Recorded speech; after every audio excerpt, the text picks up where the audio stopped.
streaming. I'm starting streaming because I got my dog in an awkward spot. We're a couple minutes early, but that's okay. We're gonna check out, hope you had a good day.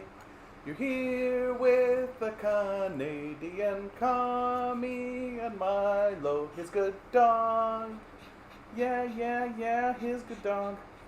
I hope you're doing well. I hope everything's swell with me and you and you and me. I hope that you are living free in this capitalist nightmare. He's a good boy. Yes, Conton. Ring the bells. Ring the bells. Gorbachev is dead. I had a thing for this. I swear, I had a thing. Yeah, here we go. From the Discord. Breaking. Former president of the Soviet Union, Mikhail Gorbachev, has died. Gotta tell you. It warms my heart a little bit. It does. You know? Gorbachev, one of the traitors of the Soviet Union. Woo! One of the reasons why communism stopped being a thing in Russia.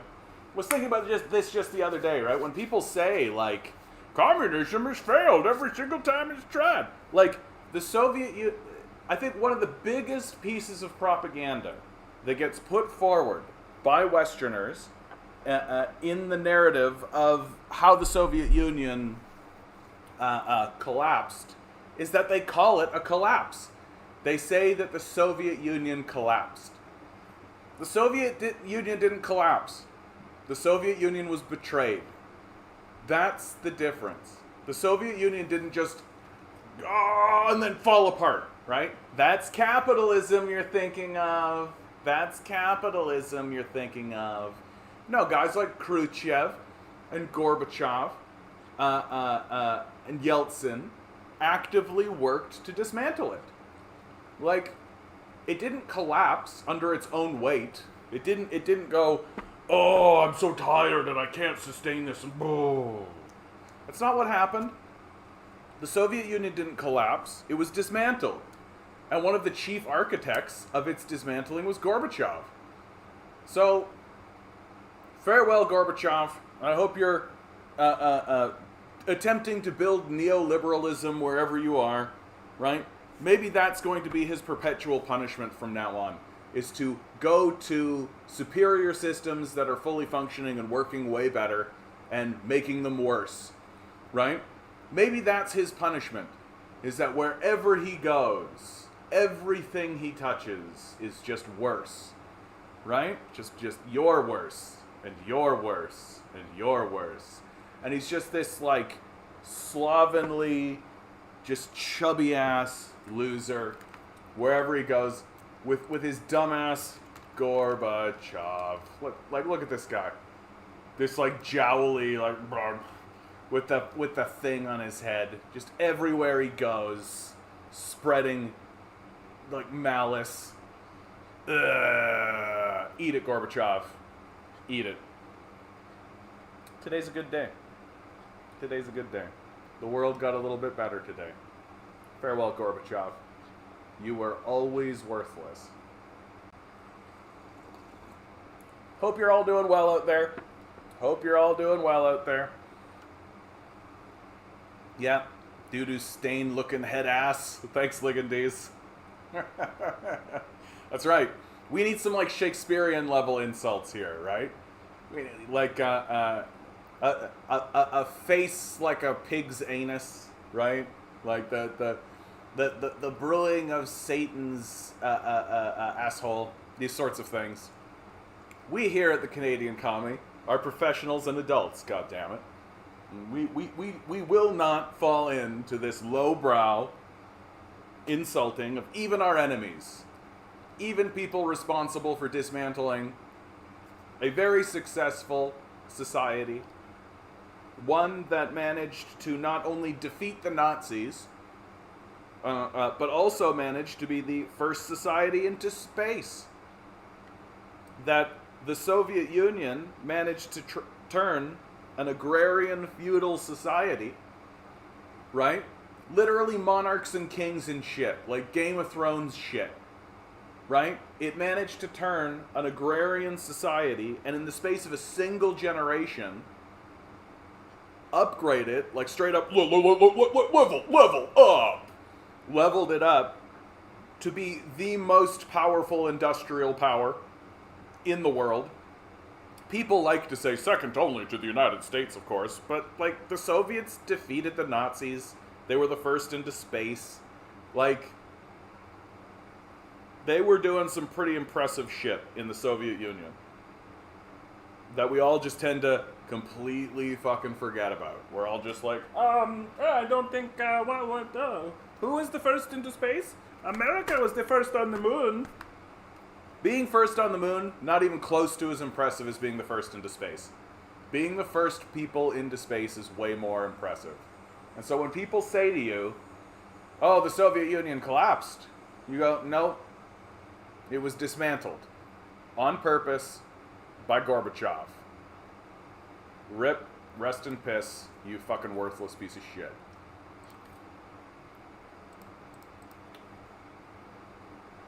Isaac, how you doing today, bud? Good to see you. America's protecting the oil, gas, and wheat fields in Syria from those evil Syrian people. Yep. 133 tankers left Syria last night. They're taking more than 83% of the oil and gas. Yeah. This is the great capitalism that you hear so much about, right?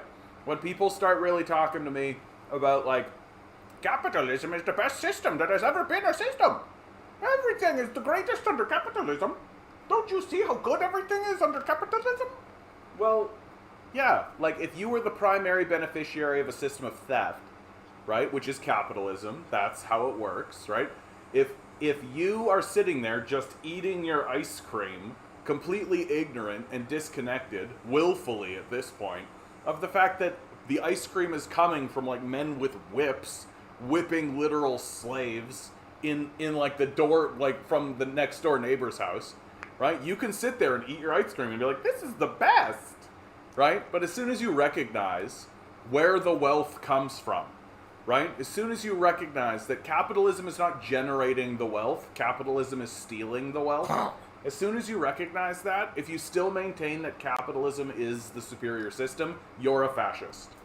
And it's plain and simple, right? I can respect people who are walking around saying capitalism is the greatest system in the world because they're ignorant boobs, because they think that the wealth is being generated, that they think capitalism is generating wealth. But as soon as you understand that, like, no, what we do is we go into countries like Syria, or Iraq, or Afghanistan, or Libya, or Kosovo, or the entire continent of Africa, South America, and just plunder it, right? As soon as you recognize that capitalism is a plunder system that just plunders everything and tears it up, right? You got to abandon it. You got to say to yourself, there's got to be a better way than this. And here's the best part. Here's the good news, everybody. Here's the good news. Glory be and mercy me. There's good news on the horizon. There is a better system. There is a better way. That instead of kicking in the door of a neighboring country and extracting all the wealth from them while enslaving the population, you can go, hey, we'd like access to your resources. Could we help you build some infrastructure? And maybe share some of that wealth with you, fellow human, comrade? No? Slavery only? Sounds like white supremacy to me.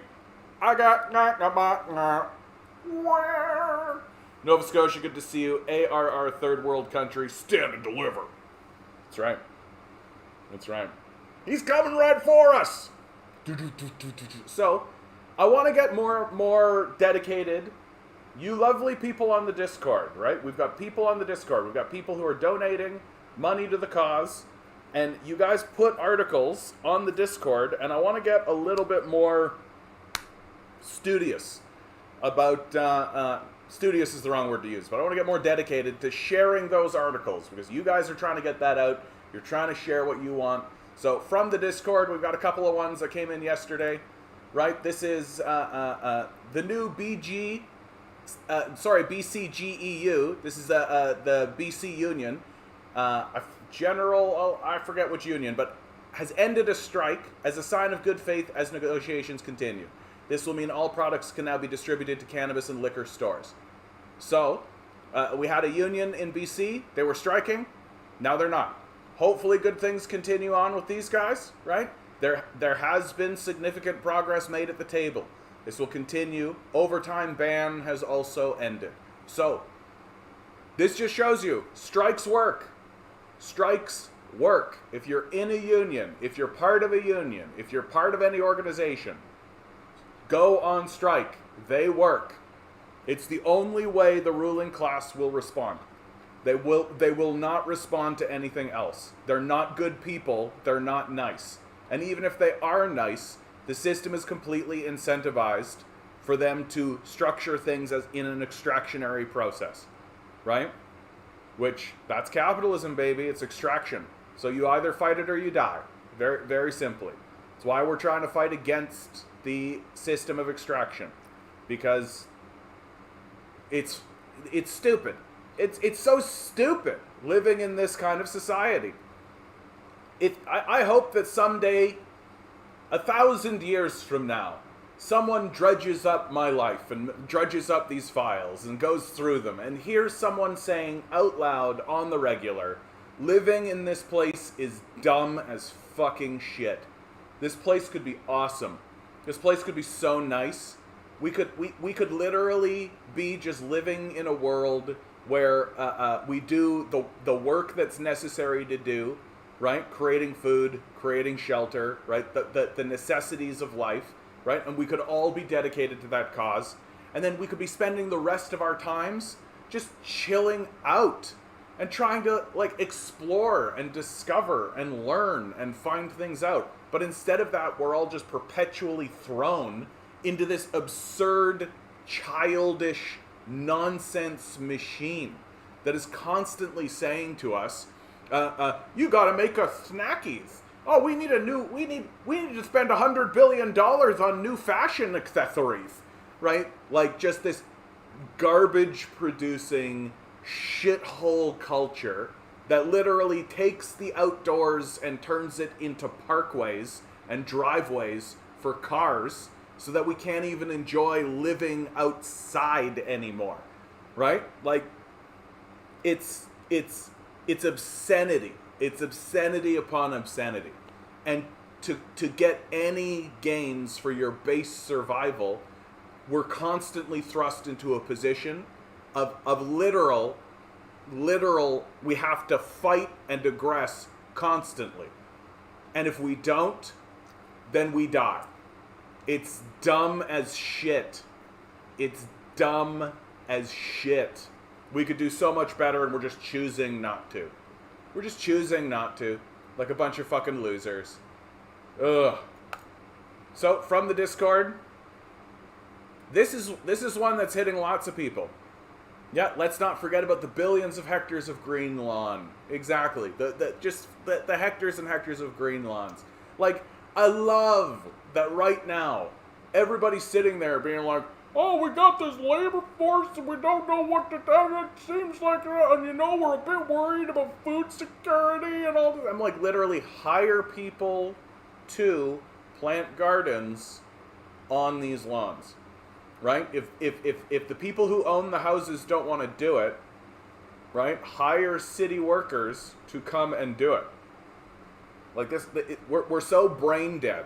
We're so stuck in this idea that if it doesn't enrich one specific person, if it doesn't mean that one man makes all of the money while we do all the work, then it can't be valuable. Like, we're so baby-brained, like we're so at the bottom of the intelligence spectrum that like we literally think that oh well, it doesn't make Galen Weston an extra penny, so it must be bad. Like, that's literally what we think. We're so stupid. Like, it's blistering to live in this society and to know that we could be doing so much better than this. We could be doing so much better than this. Right at this moment, China is literally greenifying the deserts. They're literally sending their citizens into deserts and planting trees throughout their deserts and turning them into green spaces. They're literally building 30,000 kilometers of high-speed rail. They're turning on reactors that burn hotter than the sun. They're planning moon bases. They're doing all kinds of cool fucking shit. And what are we doing? We're waving a little flag because we canceled $10,000 of student debt. We're the greatest country in the world. We're so cool. Ha, look, the government did anything ever. Hey, we're babies. We're just fucking babies. And we're just like, we have all this wealth and we're doing nothing with it. We're doing nothing with it except making sure that like 100 people can like go to Jeffrey Epstein's pedophile island. It's crazy. It's crazy. It's crazy. Normal society. Normal society. So here's a story that we're still focusing on. This one comes from the Discord. I have one from the Daily Beast. Right? And this is an important... Yep, Gorbachev died, Major. Today is a good day. This one comes from the Discord. This is an important story to lots of people. There are lots of disabled people. I deal with lots of disabled people, right? And they're looking at this. They see this as a threat, right? That while us normies are walking around being like, oh, medically assisted dying, it's the compassionate choice, right? People with disabilities are looking at this being like, you fascist nightmare Nazis. You guys are trying to push us into like a death system. That's what you're trying to do. And it is what we're trying to do. Like, there's no two ways about it. We're not trying to be nice. We're trying to take people who have disabilities and we're trying to throw them into a meat grinder. That's what we're trying to do. Here's a story where a woman with chemical sensitivities whose medical assisted death after failed bid to get better housing. Like, literally. She's just like, my housing's no good. Can I get better housing? And we're like, no. And she's like, well, I guess I'll go and die. A 51-year-old Ontario woman with severe sensitivities to chemicals chose medical-assisted death after her desperate search for affordable housing free of cigarette smoke and chemical cleaners failed, advocates say. The woman's assisted death appears to be a first in the world for someone diagnosed with multiple chemical sensitivities, a chronic condition also referred to as an environmental illness or environmental allergies, say patient support groups and doctors familiar with her case. The government sees me as expendable trash, a complainer, useless, and a pain in the ass, Sophia said in a video filmed on February 14th, 8 days before her death, and shared with CTV News by one of her friends. She died after frantic efforts by friends, supporters, and even her doctors to get her safe and affordable housing in Toronto. She also left behind letters showing a desperate 2-year search for help, in which she begs local, provincial, and federal officials for assistance in finding a home away from the smoke and chemicals wafting through her apartment. Sophia asked a supporter to share her correspondence with the media, but asked that her real name not be used to protect her family. She also did not want media attention prior to her death, say friends, fearing eviction and a delay of her medically assisted death. This person begged for help for years. 2 years, wrote everywhere, called everywhere, asking for healthy housing, said Rohini Paris, president of the Environmental Health Association of Quebec. Paris said she spoke to Sophia daily after finding out the woman had applied for and been approved for medically assisted death. The Quebec group was assisting Ontario patients with MCS after a similar Ontario organization shut down years ago due to a lack of funding. It's not that she didn't want to live, Paris said from her home in Saint-Sauveur, Quebec. She couldn't live that way. Research shows that many symptoms of MCS dissipate when chemicals are removed from a person's environment. But, like Canadians across the country, Sophia had to spend a lot of time at home because of the COVID-19 pandemic and related restrictions. Letters she wrote said that indoor cigarette and pot smoking increased, sending fumes through her Scarborough apartment building's ventilation system. More chemical cleaners were used in the hallways that worsened her symptoms. She confined herself to her bedroom, or dungeon, as she called it, for most of the pandemic, sealing the vents to keep cigarette and pot smoke from wafting into her unit. Sophia's apartment was run by the Salvation Army of Canada. According to letters, Sophia wrote to officials in all levels of government. The apartment was renovated to allow her to live in her bedroom, with the vents sealed to keep smoke from coming in. However, she said the landlord refused other accommodations to supplement the room with heating and air conditioning. My landlord does not believe anything is wrong with me and refuses to do anything else to help with regards to making this apartment safe for me to live. I have given up hope and have applied for and now qualify for maid, she wrote. In an email to CTV News, the Salvation Army said it was deeply saddened upon hearing of the passing of a former resident at one of our Grace Community residential apartments. We send our heartfelt condolences and prayers to the families, friends, and loved ones at this time. When asked about the specific allegations Sophia made about her living situation and lack of accommodations, Salvation Army spokesperson Caroline Knight responded, "Thank you for the opportunity to comment, but we have nothing further to add." CTV News also contacted the Environmental Health Clinic at Women's College Hospital in Toronto, where Sophia was a patient, but the hospital physicians were not available to comment. 4 Toronto doctors were aware of Sophia's case, and they also wrote to federal housing and disability government officials on her behalf. In that letter, the doctors confirmed that her symptoms improved in cleaner air environments and asked for help to find or build a chemical-free residence. We, physicians, find it unconscionable that no other solution is proposed to this situation, other than medically assistance in dying, they wrote. The letter was signed by Dr. Lynn Marshall, an environmental physician, Dr. Chantel Perro, a family physician and maid provider, Dr. Justine Dembo, a psychiatrist, and Dr. James White, a family doctor and physiotherapist. The physicians who wrote the letter to all either declined to speak to CTV News or did not respond for a request for comment. It was an easy fix, said Dr. Rena Bray, a Toronto physician who treats those with environmental sensitivities. She just needed to be helped to find a suitable place to live, where there wasn't smoke wafting through the vents. If people have to go and kill themselves, that would be a very pathetic thing, and it will be heard by the rest of the world because it's not acceptable, said Bray.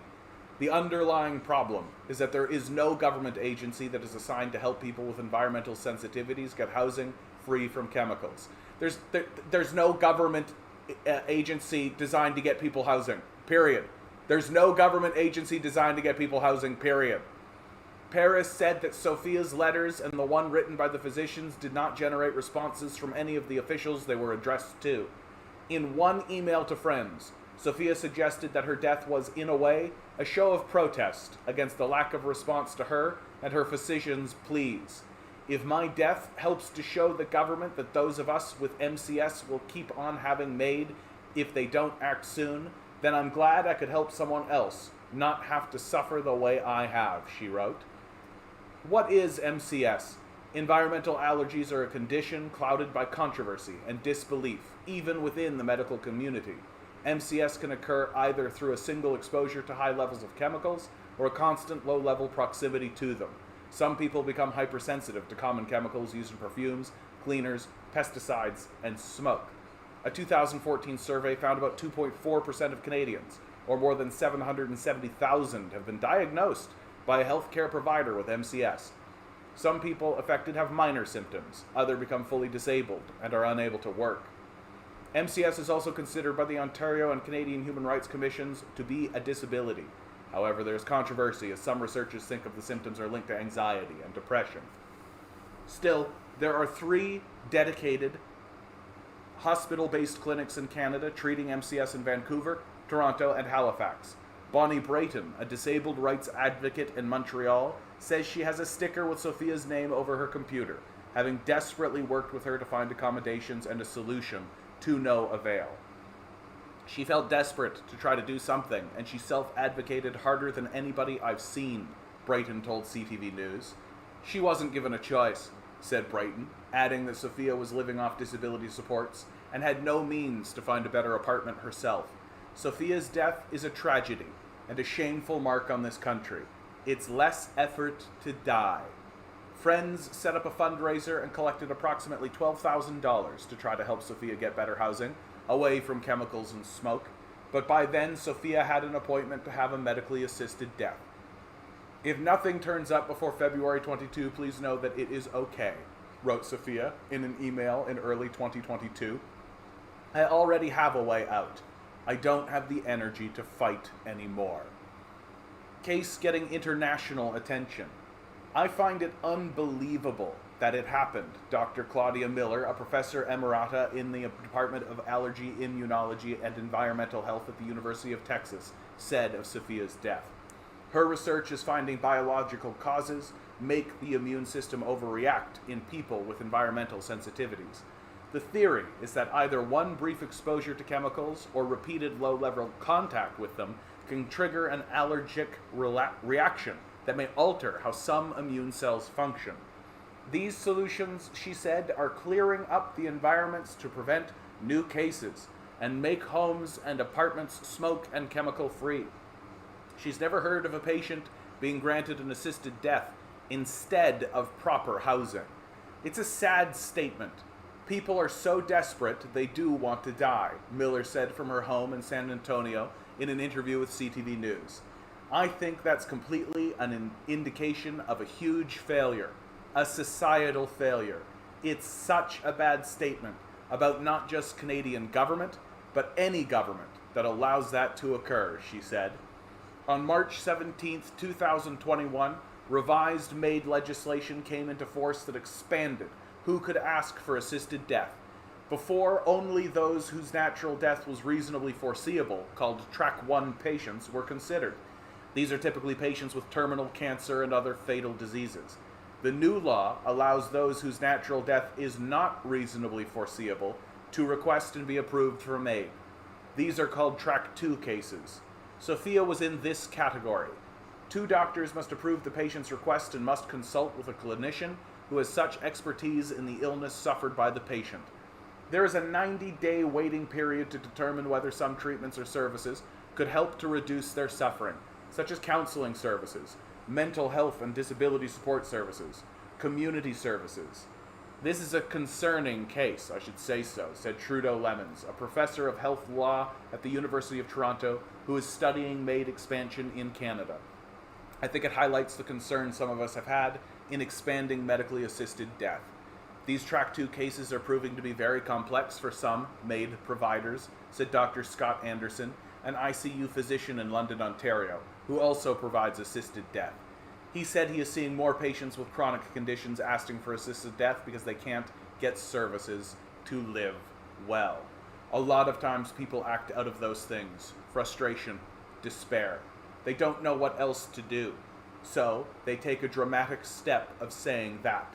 What they're really saying is, I need someone to listen to me, said Anderson. After the required services are provided, he said patients tell him, let's put this assisted death off for a bit. Since word of Sophia's death has started filtering out to the community of people with chemical sensitivities, more people with MCS are calling Rohini Paris, inquiring about medically assisted death for themselves. One woman, who is disabled by MCS and is not able to find appropriate housing like Sophia, she says, is in the midst of a MAID application. I'm terrified, said Paris. I don't believe this is the answer. I think the answer is to get together and fight the government that they do the right thing, said Paris, who is advocating for a national program to build chemical-free homes. Sophia's case has prompted Paris's group to launch a national campaign and fundraiser to get housing for those with multiple chemical sensitivities across Canada. Anemone, how are you doing today? Good to see you. And honestly, the truth is, look, here's the hard truth, guys. If we are abandoning these people, which we are, if we are abandoning these people, if the government is abandoning these people, if the oligarchy is abandoning these people, they will abandon you. They will abandon you. The idea that there is such a thing as a society or community in this capitalist nightmare that we live in is a joke. This community is stronger than anything else that's out there right now. Honestly, right? It makes sense that there's kooky little cults propping up all over the place. It makes sense that there's weird little Christian cults popping up all over the place. It makes sense that people are binding themselves to superstition, right? We have been abandoned. This is a story that tells you so. Very straightforwardly. Should maids' doctors face consequences? I don't think so. I don't actually think so.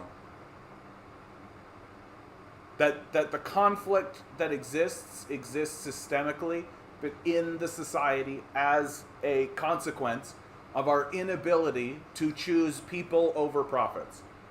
That's really what it comes down to. That at the end of the day, the bottom line on this is that people cannot find housing, people cannot find the supports they need, that we are putting people in this horrible situation and saying to them, well, your choice is to live with this or die. And we are not, like, we put a freeze on the raising of disability services. We've done that since 2018. It's been 4 years. We got Doug Ford saying these guys just need to go get jobs. We've got and saying, oh yeah, we'll raise it 5%. Well, where's the 5%, Dougie? Where's the 5%? Right? And now, you know things are really bad when you got Daily Beast reporting on it and being correct. Right? Tracy Thompson. This is another story. Right? Another story from another person. These are people who do want to live, but they can no longer go on because structurally the society they live in will not support them with the bare minimum resources that they need. That's the travesty right there. That's the travesty right there. It's not the individuals, it's not the doctors, it's not that, it's the structure of the system itself. That we are saying, we won't provide you with the resources you need to survive, but boy howdy are we going to show you the door to death. Boy howdy are we going to show you that door. And we're even going to give it a cute little name like Maid. We'll put the Grim Reaper in a French maid's outfit. Right? Send it down the way. Like, this is the canary in the coal mine. If you want to see a canary in the coal mine, here it is. You are living in a collapsing fascist society that is not getting better, is completely disinterested in getting better. That we are saying to our most vulnerable citizens, to the people who should, by any account, get our support and our help. And that's true if you're a conservative, a liberal, an NDPer, a progressive, a social democrat, all the way up. The only people who disagree are Nazis. Literal Nazis. So if you find yourself listening to this and you think to yourself, well, I do disagree, then you're a fucking Nazi. Plain and simple. We need to do better than this. We're one of the wealthiest countries in the world. We're one of the wealthiest countries in the world. We ensure that by going to war and bombing the shit out of people. And what's it for? So David Thompson can get an extra $1 billion? So Galen Weston can have an extra $1 billion? Who gives a shit? No, they don't even give a shit. It doesn't matter to them at all. Their quality of life hasn't gone up. What do they need that money for? What do they need that for? Ken Cinco's Demand Better. How you guys doing? We're reporting on, we're seeing more and more stories come out, even from the Daily Beast. We've got a CTV article, right? We got the Daily Beast. Grim rise in medically assisted death. I find this story to be horrifying. Like, this isn't just disturbing, right? This is some nightmare, like, freak show shit. Like, you gotta reach pretty far into, like, dark, grim fantasy in order to find these sorts of stories. And now here they are manifesting in front of our eyes. This is on the same level as forced sterilization stories. Like, that's the kind of shit we're talking about. Like, absolutely fucking brutal. Absolutely fucking brutal what we're seeing. And nobody's doing fucking anything about it.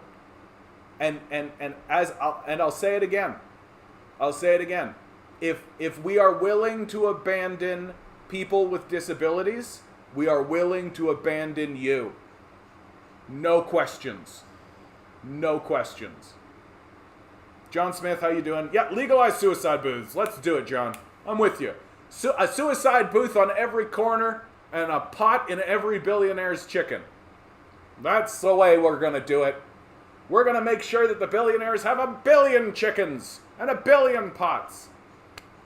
Yeah, I agree with you, Anemone. I do think it's... I'm trying to find what is... what's on the level? What's on the level? What's the same... Like, how, like it's bad. Like, we're going into, like, Dante's Inferno. Like, we're going down into the realms of hell. What's on the same level? Right? Like, where does this exist? In the hierarchy of horror. Right? I'm trying to find I'm blanking on the word, but I'm trying to find an equivalent to this. This is Nazi level shit. This is what this is. We're essentially saying, you useless eaters, go and die. That's basically what we're saying.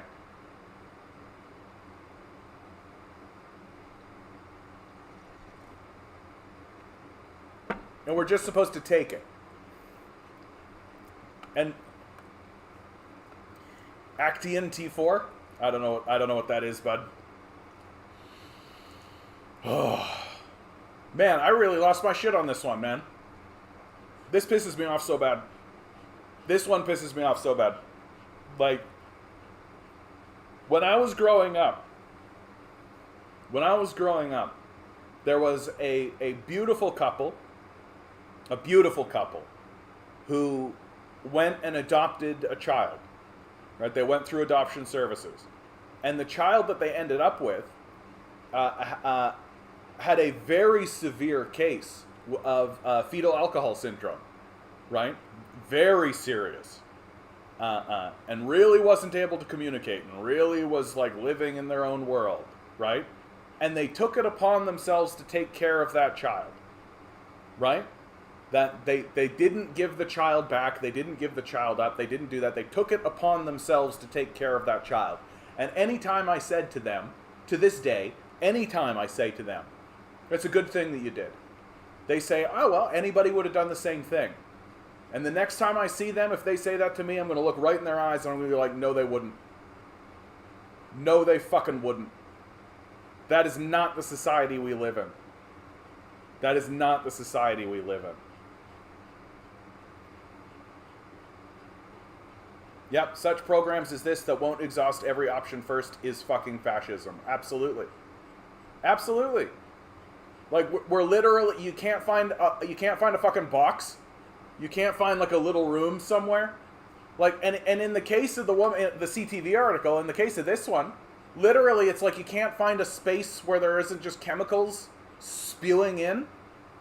It's as simple as that. Like, I live in an apartment and there's no chemicals being spewed in here all the time, right? I live in an apartment where that doesn't happen, right? You're telling me that we couldn't do it? The hard reality is there is no government agency responsible for finding housing for people. Because we don't want to. We want homeless people. Homeless people are the art pieces of capitalism. We don't produce art, we produce homeless people. And when you walk by a homeless person, you're looking at art. You're looking at capitalist art. We're turning people's lives into a capitalist nightmare disaster. Bear witness to it. Look at it. That's what we produce. And we want to. We want to. There is no organization responsible for finding housing for people. It doesn't exist. John Smith writing, but John, we must purify the human gene pool for the next step in human evolution. The God Emperor demands it. And then we shall ascend to the stars and conquer them. Yeah. Like, this is some fucking, like, Warhammer 40k fascist nonsense shit. Right? Right? Like, Jesus Christ. Actian T4 was a campaign of mass murder by involuntary euthanasia in Nazi Germany. Well done, Major. Well done. I like that. You sidestepped the censor with that. Very, very, very, very impressive. I like that too. Naughty Germany. All right, dude. You've inspired me. Let's go. Let's go, Brandon. Don't, no. Let's go, Brandon. Don't, no. The term was first used in post-war trials against doctors who have been involved in the killing. Certain German physicians were authorized to select patients deemed incurably sick after most critical medical examination and then administer to them a mercy death. Sound familiar? In 1939, Adolf Hitler signed a euthanasia note dated to the 1st of September 1939, which authorized his physician, Karl Brandt, and Reichsleiter Philipp Bohler to begin the killing. The killings took place from September 1939 until the end of the war in 1945. 275,000 to 300,000 people were killed in psychiatric hospitals in Germany and Austria. The Holy See announced on December 2nd, 1940, the policy was contrary to divine law, and that the direct killing of an innocent person because of mental or physical defects is not allowed. Several reasons have been suggested for the killings, including eugenics, racial hygiene, and saving money. Physicians in Germany and Austrian asylums continued that many of the practices of Actian T4 until the defeat of the Germany. Yeah, interesting. They call it mercy death, right? We're doing it out of the goodness of our hearts. That's what it is. We're doing it out of the goodness of our hearts. Sound familiar? Sound familiar? If I were to go back and say anything to my younger self, when I was 18, I was saying all the time, like I was in university and I was saying all the time, like, this is what the Nazis did. Like, what we're doing, this is what the Nazis did. And my friends eventually shouted me down, and colleagues started doing so. Teachers would dock me marks and shit for writing this kind of shit into papers and that. And I would have told myself then, keep this up. Keep fighting this fight. Keep fighting this fight. It's getting obvious now, guys. It's getting obvious now. Right? It's getting obvious. We are declining into, severely declining, into a fascist state. It is obvious. It is obvious. We have to push back. We have to fight back. We have no alternative. And it's going to get more obvious, and it's going to get more obvious, and it's going to get more obvious.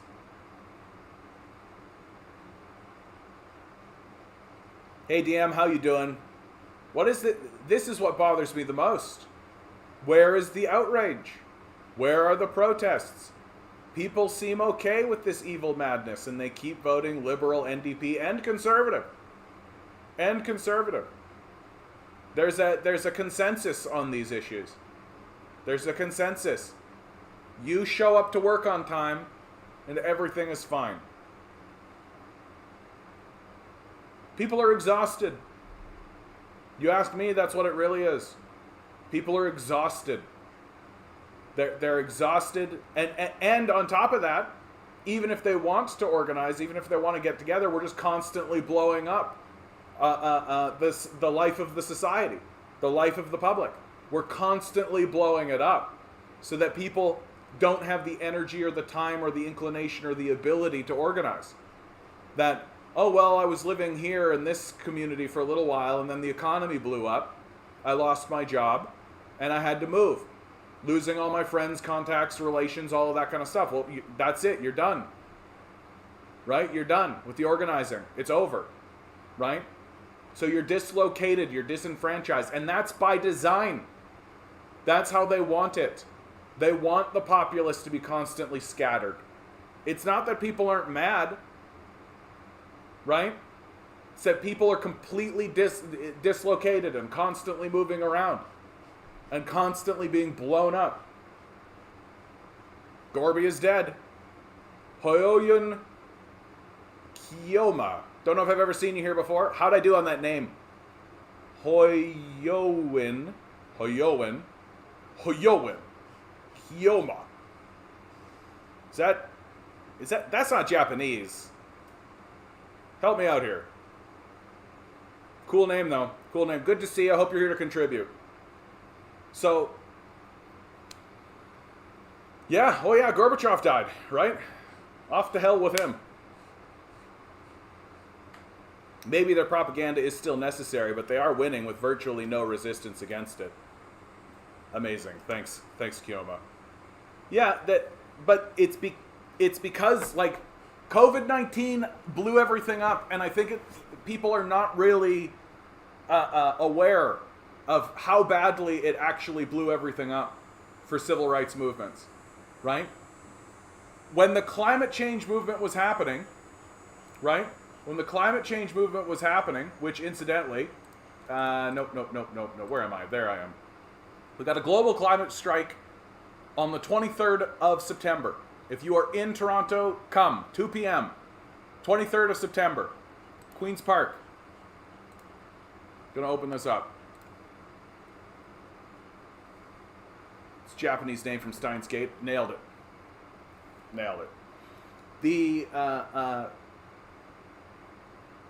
The last time that something like this rolled through Toronto, right, was pre-pandemic, right, 100,000 people came. 100,000 people were in the streets. That scared the shit out of the establishment. That scared the shit out of them. Because 100,000 people showed up, and what terrorized those guys, because they should be terrorized, was that we could have just walked in. It's like when Nixon said, well, what happens if they come on in here? Well, yeah, what happens? What happens? They can't shoot us all. They can't shoot us all. They can't arrest us all. Right? So when 100,000 people showed up on their doorstep, right, they knew they had to start doing shit to dislocate, to disenfranchise, to ensure that people can't do this shit again. And so they're collapsing our economy. They're extracting all the wealth. They're doing everything they can to make sure everybody's fighting like crabs in a bucket, constantly scrabbling along. And COVID-19 forced everyone to isolate and separate. Stop organizing, stop talking to one another, and if you do, stay 6 feet away, be scared of one another. Right? Right? So when you ask, where's the outrage? Where's the protests? Well, they're being actively suppressed. That's what this is all about. It's to keep power in the hands of the establishment while they extract wealth from the society and revert us back to a feudal state. That's what we're witnessing. And the populace is so incapable, is so like, it's like walking up to someone who literally has a 400-pound man standing on his back and asking, why doesn't he just stand up? That's what it's like. Well, why doesn't he just stand up? There's a 400-pound man standing on his back. And people's lives are just blown up over and over and over and over and over again. And anybody who finds any kind of stability doesn't want to challenge the system because they don't want the target on their back. Because everybody, even if they're not willing to articulate it, right? Even if they're not willing to get up here and actually say it the way that I say it, everybody knows it in their gut that this is a fascist country now. We know. We know how it's going to go.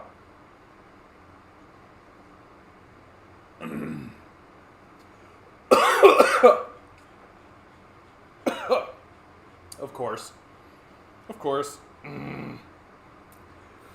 We got to stop calling it the collapse of the USSR. The USSR didn't collapse. The USSR was imploded. It was destroyed from within on purpose. It didn't collapse. A collapse implies that we were putting it up and we were trying to build it and we were trying to put it together. And then it just, on the force of its own weight, it fell apart. Oh no! That's what collapse implies. The Soviet Union didn't collapse, it was imploded. Men like Gorbachev walked up to the pillars of it and blew it up on purpose. It didn't collapse under its own weight. It was betrayed. They blew it up on purpose. You can see them sign the documents to do so. You can read the documents of their betrayal. It didn't collapse. It was imploded. It was a betrayal. And men like Gorbachev are responsible for it and bear the weight of their deceit and their deception.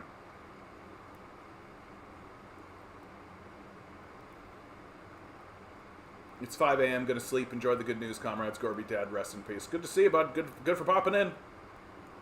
Good for popping in. DM says there's a housing program called Geared to Income here in Ontario. There's a 20-year wait to get shelter. Yeah, Geared to Income. Complete joke of a program. Yeah. Yeah. It's the classic liberal program, right? We're going to create a program. No, it doesn't work. No, we're not going to fund it, but we created it. Makes a good headline, right? Repent, accept the God Emperor. You will accept the God Emperor through force. We're gonna spread peace by force. Exactly, dude. Exactly, dude. Like, it really is getting into that, like, Warhammer 40k kind of territory, right? It really is getting into this just, like, absolutely, like, the people who I'm talking to who are supporting capitalism might as well be Space Marines. They might as well be people being like, for the God Emperor, right? They're just completely bought into a system of indoctrination, and anybody that stands up and says, this is actually causing problems, they're just like, heretic. That's what's happening. Like, that's what's fucking happening. These absolute goddamn losers. I'm starting to call boomers just daddy's boys, right? Like, here's a generation of people who got, like, free land, gigantic government handouts, major subsidies, things like the GI Bill, right? They had enormous government supports, built a strong, robust middle class, and then voted to destroy it all and turn and sneer at us, right? What a bunch of just silver-spooned daddy's boys, honestly. Like, I'm so fucking sick and tired of these losers.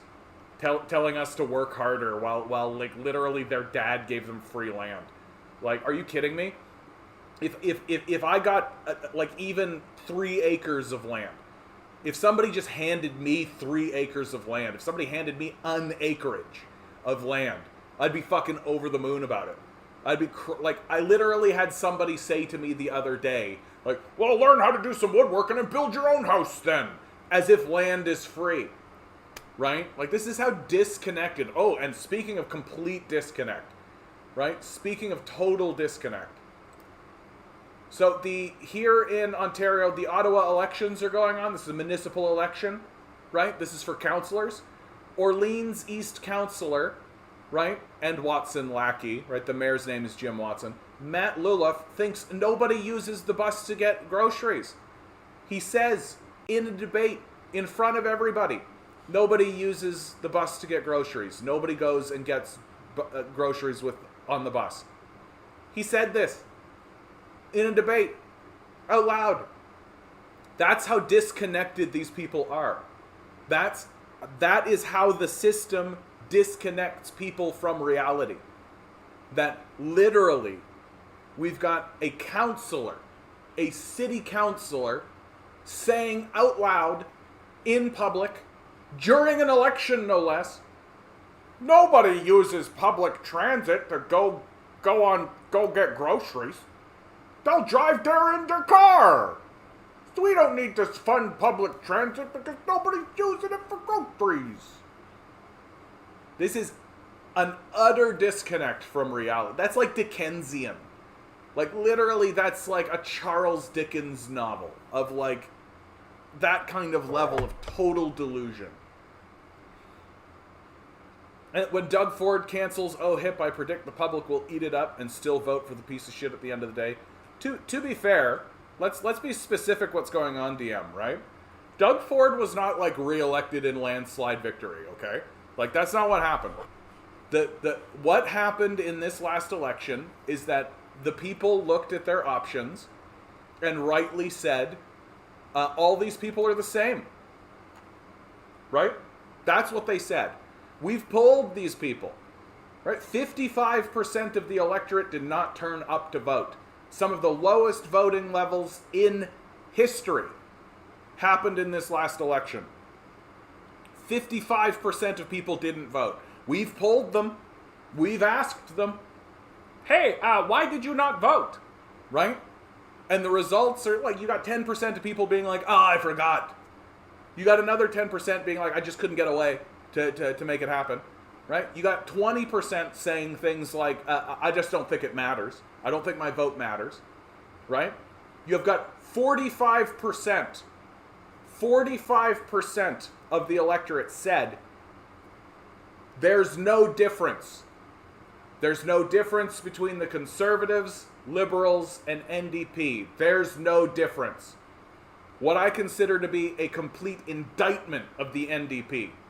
A total failure on behalf of the NDP to be able to not be able to differentiate themselves from these psychopathic conservatives. So, the truth is that Doug Ford didn't get reelected because the vast majority of the public views him as the savior or as the proper leader or any of that kind of stuff. It's just that of the 45% of the public that did come out and vote, he was the one with the most crazed lunatic cultist followers. That's it. What that means for progressives, for leftists, for communists, is that there's this huge opportunity. There's this massive opportunity. 45% of the electorate said they didn't come out to vote because they didn't see a difference in these candidates. What does that tell you for the next leader of the NDP? What does that tell you for the communists? Show them that you're different. Show them that you're different. It wouldn't be hard to do. You could run on a slogan. Capitalism is the crisis. There's your slogan. You want to differentiate yourself from these fucking hacks and losers and guys like Ford? Capitalism is the crisis. There you go. You did it. Right? Can you imagine an electorate opening it up and going, well, there's fat-ass loser Doug Ford who betrays everybody. Well, there's a liberal that enables them and does everything. Whoa! You want your difference? There's your difference.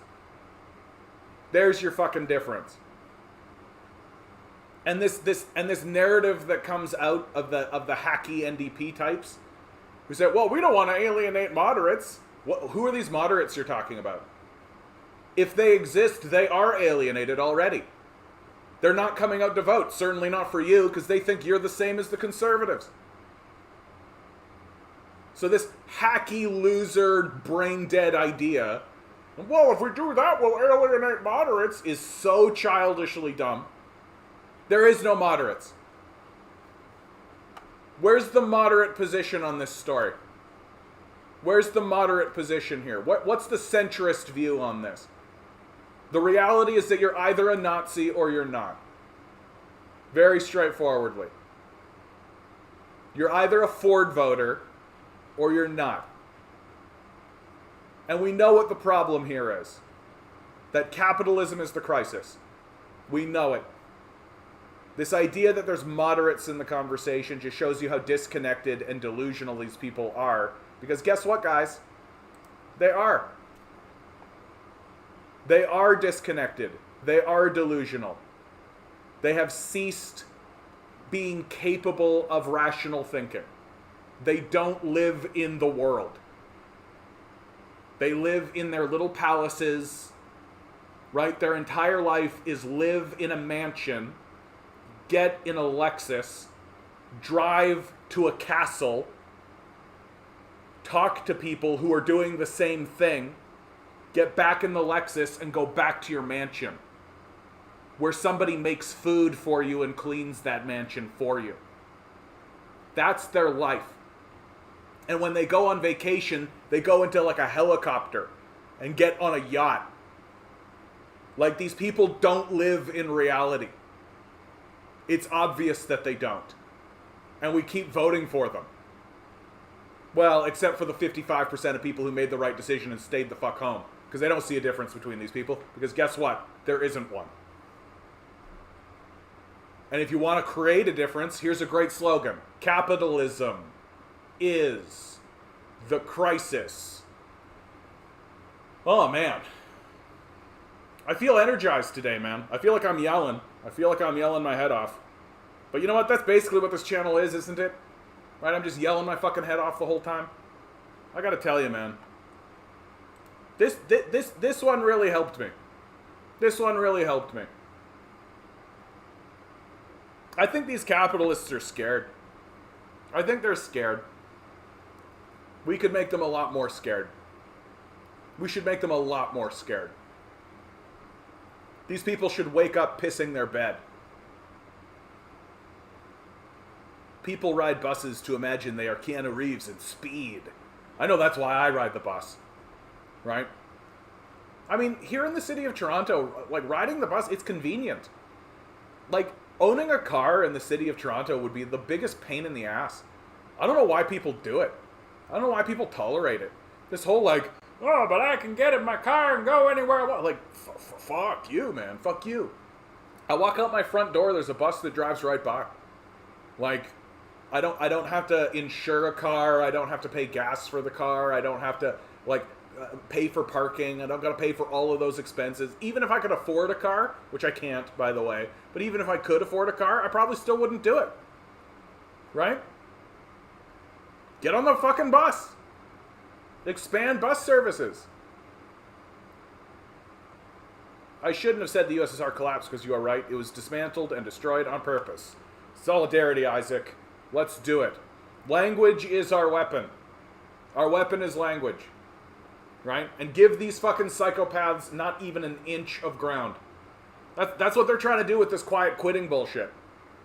That's what this quiet quitting thing is all about. That they're trying to turn it back on us and gaslight us. That's what it is. That instead of it being like, act your wage, work to rule, right? It's, quiet quitting. As if you're the problem. While these fucking losers expect free work from you. That's essentially what they're saying. These people don't want to work for free. Lazy. Just lazy. They don't want to work for free. Shut up. Like, shut up, you fucking slavers. Jesus Christ. Ad break. I don't know about these ad breaks, dude. I'm not getting fucking any revenue from YouTube for these ads. I'm trying to put in these ads and trying to do the ad break thing. Like, literally, I'm making like $9 this month off this shit. It's like so fucking annoying. It's annoying that I gotta do it to you. It's and it doesn't really turn around or give anything to me. But I do it just to get into the habit of it. Because maybe one day there'll be 1,000 people in chat. Who the fuck knows, right? Every little bit helps. Good opportunity to say, like, share, subscribe. Like, share, subscribe. Like it. The likes help. That actually spreads it around. Right? The likes. Do the likes. Hit the like. Hit the like. And if you're... think about donating $1. Patreon's in the Discord. Right? For God's sakes, if you donate $1, that's a tenth of what YouTube gives me in a month. Fucking losers. Not you guys, YouTube. And if you're only donating $1, maybe make it 2. Right? Every little bit helps. Have you noticed how this whole fucking thing is in freefall collapse? Have you noticed that the price of everything is just skyrocketing? Have you noticed that the cost of like a fucking bag of apples is doubled? It's just fucking ridiculous. Ugh. Good evening, Comrade Milo. We're having a real hot day today, man. It says it's only 24 degrees Celsius. Does not feel 24 degrees Celsius right now. Dr. Squatch, scrub your balls. Exactly. All right, let's get away from this medically assisted dying shit. It's killing my heart. This is actually a really big story. And I'll be surprised to see this anywhere. Celsius is bullshit. Yeah, John, eat it. 24 degrees Celsius. Eat it! I know, you Fahrenheit. My dad is like that. He likes Fahrenheit. Texas bans 10 banks, 348 investment funds over fossil fuel policies. This is from S&P Global Market Intelligence. Texas is banning 10 large banks and 348 investment funds for allegedly boycotting fossil fuel-based energy companies critical to the state's economy. A move critics said could cost taxpayers in the Lone Star State hundreds of millions annually in higher interest costs. The state's blacklist, released August 24th, follows West Virginia's decision in July to ban 5 banks for the same reason. Such actions come as some Republican-led states are cracking down on corporate, social, and environmental policies that states perceive to be politically driven. Banks that Texas put on notice earlier this year went to great lengths to show that they are, in fact, investing tens of millions of dollars in fossil fuel industries. But some failed to convince the state. Texas and West Virginia have now banned BlackRock Incorporated, the world's largest asset manager, from doing business with the state. I can't overstate how huge that is, guys. I can't overstate how huge it is that Texas has banned BlackRock. That's enormous news. That's enormous news.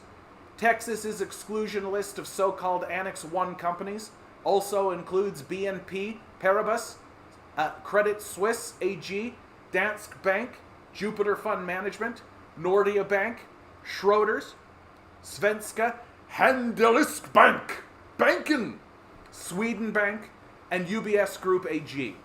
The 348 investment funds belong to banks in the US and Europe. Large pension funds, such as the Teacher Retirement System of Texas, will now be required to divest from companies and funds on the list, as will a multi-billion-dollar public school fund. A vibrant Texas oil and gas industry is a stabilizing force in today's economic and geopolitical environment, Texas Comptroller Glenn Hager said in a statement. My greatest concern is the false narrative that has been created by the environmental crusaders in Washington, D.C. and Wall Street that our economy can completely transition away from fossil fuels, when, in fact, they will be part of our everyday life into the foreseeable future. The Texas crackdown came on the heels of Florida's August 23rd decision to bar the state's $186 billion pension fund from considering environmental, social, or governance factors in investment decisions. Other Republican-led states are expected to follow suit. Loan soars, cost soars. Steve Rothstein, managing director of the Ceres Accelerator for Sustainable Capital Markets, said such state efforts are escalating, in part because of the groundswell of investors demanding change. For example, in 2021, ahead of the United Nations Climate Change Conference in Glasgow, Scotland, investors managing $52 trillion in assets urged nations to phase out coal, and many institutional investors have pledged to gradually reduce their carbon footprints.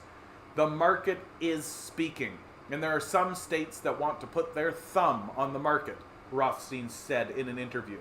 Texas taxpayers, unfortunately, will have a burden of hundreds of billions of dollars based on this decision.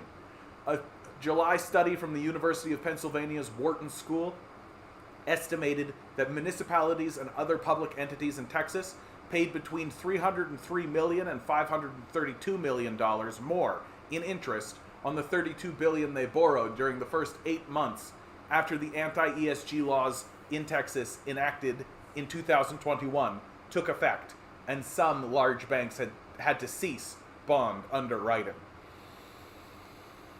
What this is, plain and simple, is the fossil fuel industry fighting back. You want your Empire Strikes Back moment? There it is. Right there. This is the South will rise again. You want to see your civil war brewing. You want to see where it's coming in. You want to see how it's happening. You want to see who's funding it. There you go. There you go. Right? Meanwhile, let's not bullshit ourselves.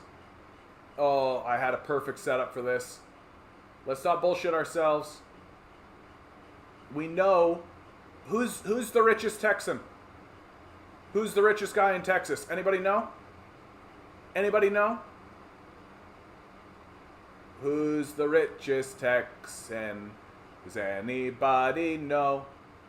Who's the richest Texan? Who's the richest Texan?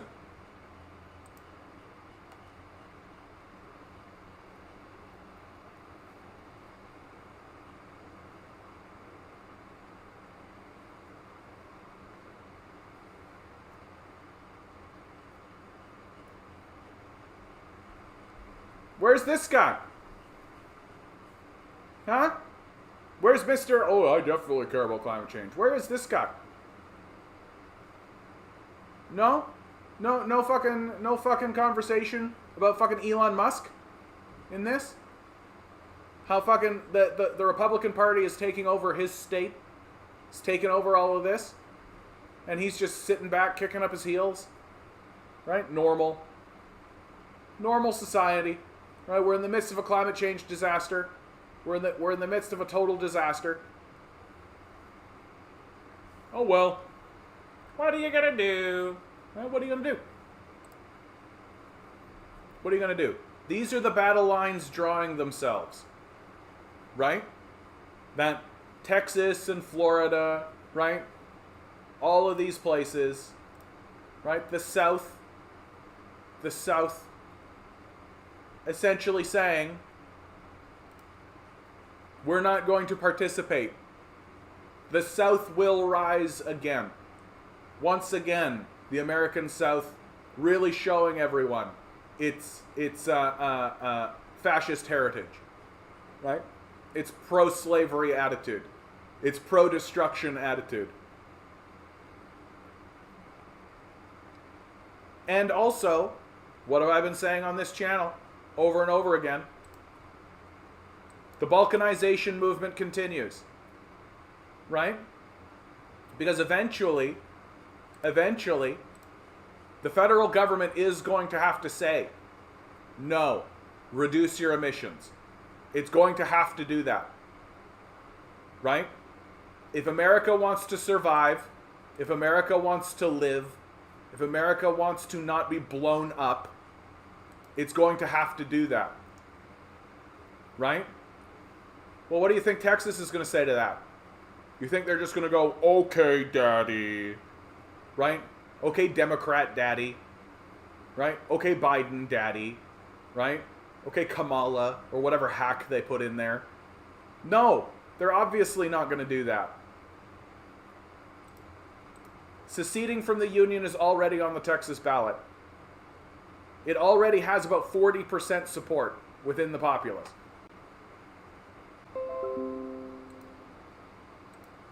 All right, it said reconnection successful. I'm going to assume that that's all good. We're all good in the hood. Somebody say in chat if we're back online. Somebody say in chat if we're back online. I'm going to move forward as if we are. It's back. Thanks, Oddity. I can always count on you, bud. Thanks so much. I appreciate it.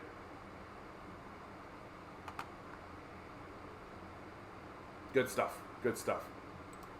Doom to Bloom. Doom to Bloom, you're always lurking in the background, dude. You're always lurking in the background. All right. Here's a story that I wanted to read. Here's one that I've been putting on the back burner and putting on the back burner, and I've been forgetting about it and forgetting about it and forgetting about it, and finally today I wanted to bring it to the forefront. Because it's something that I think is important for us to actually talk about and to actually deal with and to actually face, right? Which is, we don't tend to actually listen to the Freedom Convoy. the people who participated in it. We don't tend to actually do that. We just buy into what the mainstream media has to say, right? What the Trudeau media and what the CBC and what the CTV and all of these guys have to say about it, right? And according to those guys, these guys are far-right Nazis, right, who are trying to foment a revolution in the country and trying to do insurrectionist bullshit like people in the United States. Well, if that's true, then we shouldn't be scared at all to hear what they have to actually say and to listen to what they actually have to say. And here's an article where we've got Gord McGill, trucker. 6 months after the Freedom Convoy, Trudeau's lies and cowardice are clearer than ever.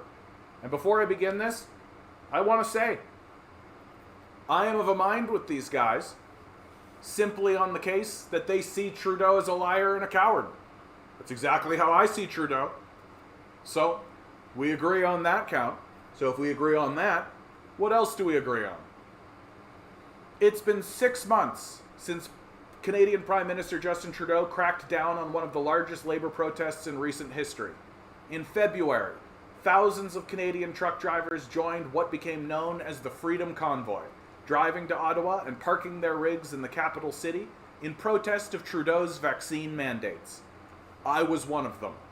But rather than meet with truckers, Trudeau demonized us as extremists and then invoked the never-before-used Emergencies Act, meant to be used during times of war or terrorism, granting the government extraordinary powers they do not normally have. He then used the Emergencies Act to freeze the bank accounts of protest organizers and those who donated to the truckers, and had convoy organizer Tamara Lich arrested. 6 months later, it's clearer than ever how unjustifiable Trudeau's actions really were. In a recent report, the CBC, Canada's federal public broadcaster, found that at the time Trudeau invoked the Emergencies Act, an agreement for truckers to leave the city's residential streets had already been reached between the City of Ottawa and Lich and other organizers. The Emergencies Act meant that the agreement wasn't given any time to play out before the government took such a draconian move. This is a black mark on Canadian history. Dean French, who organized the agreement, told the CBC of Trudeau's actions. History will show this was a total overreaction. Indeed, some truckers had already begun to leave Ottawa before the EA was invoked, as had those truckers blocking several border crossings.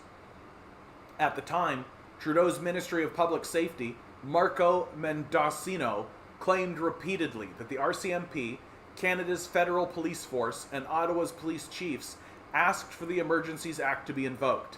And yet, this appears to be false. According to both the Commissioner of the RCMP and Ottawa Police, neither asked for the act to be invoked. This is from Cosmin Deserdura. Public Safety Minister Marco Mendicino's office is now claiming he was misunderstood when he said police advised the Liberal government to use the Emergencies Act. Here's a clip of him saying exactly that about a dozen times in the Commons.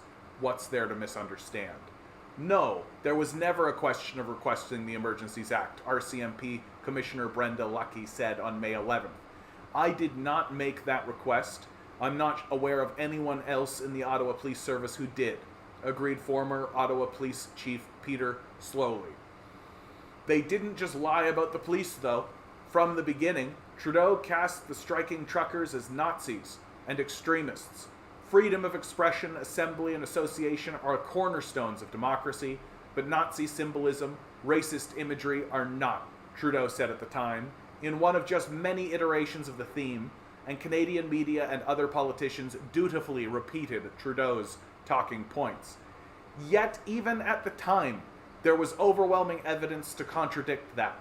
Canadian journalist Rupa Subramanya found a diverse group of truckers and protesters, vaccinated and unvaccinated, and many different ethnicities and backgrounds at Freedom Convoy. Their stories haven't been told. Her narrative comported with video footage from True North Centre, which painstakingly chronicled the falsehoods of many claims about the Freedom Convoy and its millions of supporters across the country, were false. This reporting echoed my own experiences, both in Ottawa, where I was one of the many thousands of Canadians who welcomed the Freedom Convoy to town, and in my 25 years on the road in 4 different countries, where I've met truckers from every possible background and ethnicity, all of them sharing the same values of respecting freedom, individual worker sovereignty, and bodily autonomy. And yet, these debunkings never received the full-throated attention of the original claims made by the various antagonists of the convoy. Trudeau didn't stop at smearing the truckers. He created political prisoners.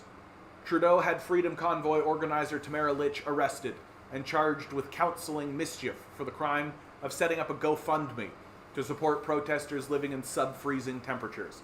Those funds were later redirected away from the Freedom Convoy under pressure from leftists. Lich was famously brought to court in handcuffs and leg shackles, as if this slender grandmother was some kind of dangerous terrorist. Trudeau's response to the convoy will forever be a deep stain on his record. And yet, whatever ultimately results from the inquiry into the invocation of the Emergencies Act or any committee looking into actions by all of the players during the Freedom Convoy demonstrations, the effect that the convoy has had on the rest of the world is deep and profound. Farmer protests that erupted in the Netherlands are spreading throughout Europe, took inspiration from the convoy, and have now led to recent resignation of the Prime Minister of Italy. And here in the US, politicians have started to make noise about supporting the working class in recent months, no doubt due to working people's issues being forced into the limelight by Canada's truckers.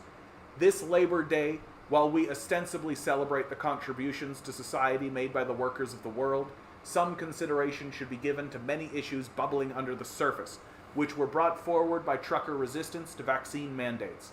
These include surveillance of workers, poor pay, which has no hope of keeping up with inflation, and a disconnected media class, which attacked us for standing up for our rights as workers.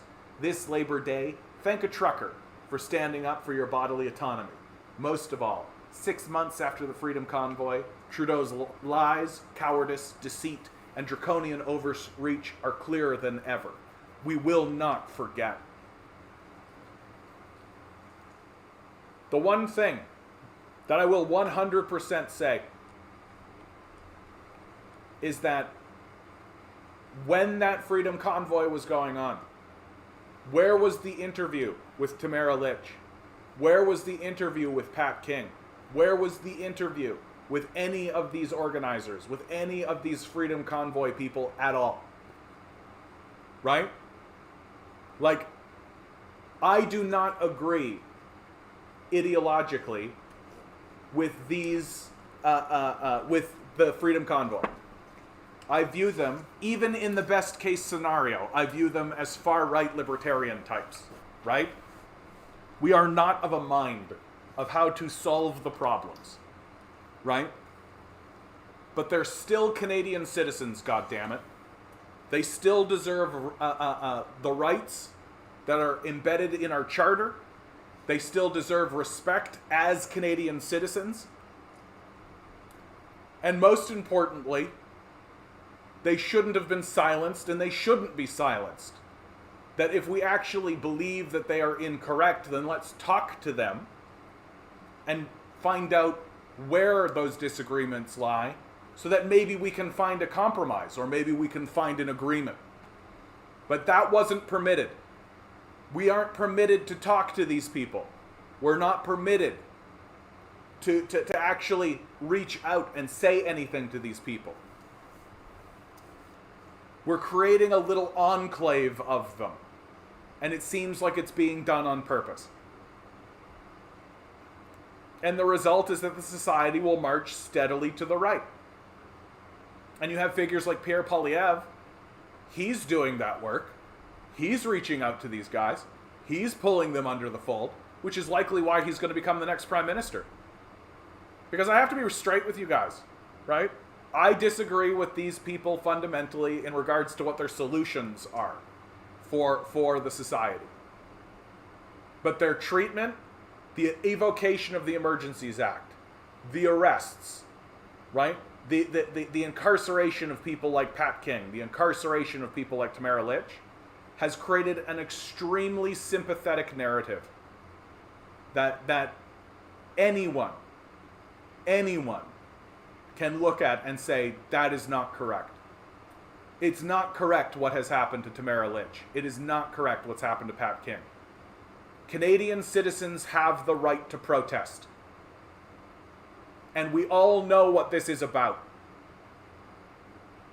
We know that if they do this to them, they'll do it to us.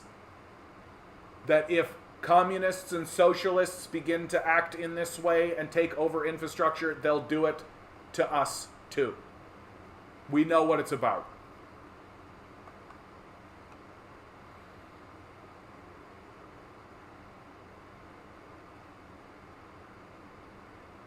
Ligandi says, yes, the Nazis here at home are a real concern, but not those in Ukraine. Yeah, those are fine Nazis, right?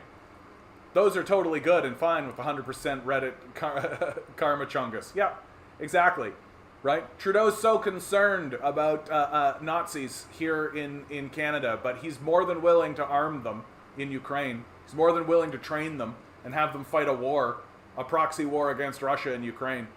Completely normal, right? Normal position to take, right? If Trudeau cares so much about Nazis, he should stop funding them. DM says, don't be surprised if Trudeau invokes another Emergencies Act in the wake of Deputy PM's Freeland's verbal harassment as an act against those with unacceptable views. Sunny ways, sunny ways, sunny ways. Yeah, Trudeau has a problem with Nazi imageries. Yeah, Compton says, individual worker sovereignty. Perfect. Motherfuck the West. Yeah. Yeah, don't get me wrong, Compton. We can disagree. Right? And I do. And I'll be very open about that with these trucker convoy guys. Right? I disagree with them. I don't think that their solutions work. Right? And big surprise, a guy who spent his entire life trucking on the road doesn't have a well-connected view of how a society should actually function. Right? But that I consider that to be normal. And that doesn't exclude their voice. I think that's an important thing to remember. Right? Like, the moral purity that exists within this conversation, especially surrounding the Freedom Convoy, like, I grew up around these guys. I'm from Manitoba. I'm from rural Manitoba. Like, I lived outside, 10-minute drive, outside of a population of 16,000 people. And that's the third largest community in Manitoba at the time. So I lived in rural fucking Manitoba. Right? I know these guys. Right? These guys aren't fucking fascists. They're not Nazis. They're not of that kind of mind. Right? But they're independent. Right? They're independent. That's how they view themselves. And obviously, ideologically, I come to disagree with them because there is no such thing as an independent person. That simply doesn't exist. That simply doesn't exist. Right? But they still have the right to protest. They still have the right to have a voice. They're still protected by the Charter of Rights and Freedoms. And what happened to them is completely unjust and unjustifiable. They've never provided any justification that I've seen. What's the justification for having done this? Like, literally, the Emergencies Act exists if you're being invaded by fucking Nazis and shit. If you're being literally invaded. You think these guys were invaded? You think these guys were causing that kind of problem? No. The reality is that they blocked a bridge. They were causing economic damage to the owners, and the owners wanted them gone. And so they were gone. And and what's terrifying about this is that Trudeau has now set a precedent that this is how he's going to communicate now. That if this happens again, he'll just do that. That's what he's saying. There's a reason why the European Union decried it. There's a reason why the European nations decried it. There's a reason why people like Joe Rogan, right, calls Trudeau a little dictator. There's a reason why there was international outcry over it. Because it was completely unwarranted. And the thing that I actually find so offensive, the thing that offends me as a Canadian citizen, is that the Liberals didn't send even an ambassador to talk to these guys. That there was a protest movement at the Parliament building in Ottawa, which is where you're supposed to fucking protest. And the liberals didn't make any attempt to reach out to these guys.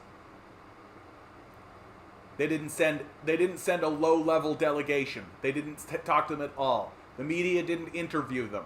There was nothing. Nothing. I consider it completely unjust and unjustifiable how these people have been treated. Utterly unjustifiable. Even as I disagree with them. Even as I disagree with them. Because I would have preferred to have the conversation. We weren't allowed to air out the disagreement. We weren't allowed to talk to these guys. We weren't allowed to ask them questions. We weren't allowed to hear what they had to say. We weren't allowed to respond to them. We weren't allowed to ask them questions. We weren't allowed to attempt to find some kind of consensus or middle ground. They were shunted into the corner. They were called Nazis. They had the Emergencies Act evoked against them, and the organizers were arrested and incarcerated as political prisoners. That's what happened, and it happened in front of our eyes. And it's still happening.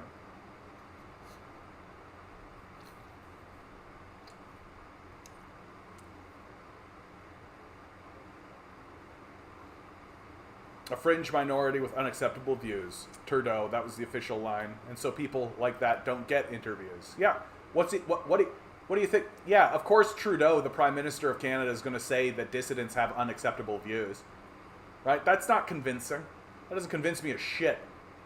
No, oh, the Prime Minister said that he's got unacceptable views. Right? Like imagine if, George Washington said of John Brown, oh, he's got unacceptable views. Yeah, because John Brown thinks that slavery shouldn't exist. It's when people in power say that people have unacceptable views, well then talk to them about it. Let's hear it. No, that's not going to happen? Oh, interesting. Yeah, let's move to the right, baby. Yeah, no, John, they actually kill us. Yeah, that's a good point, Con.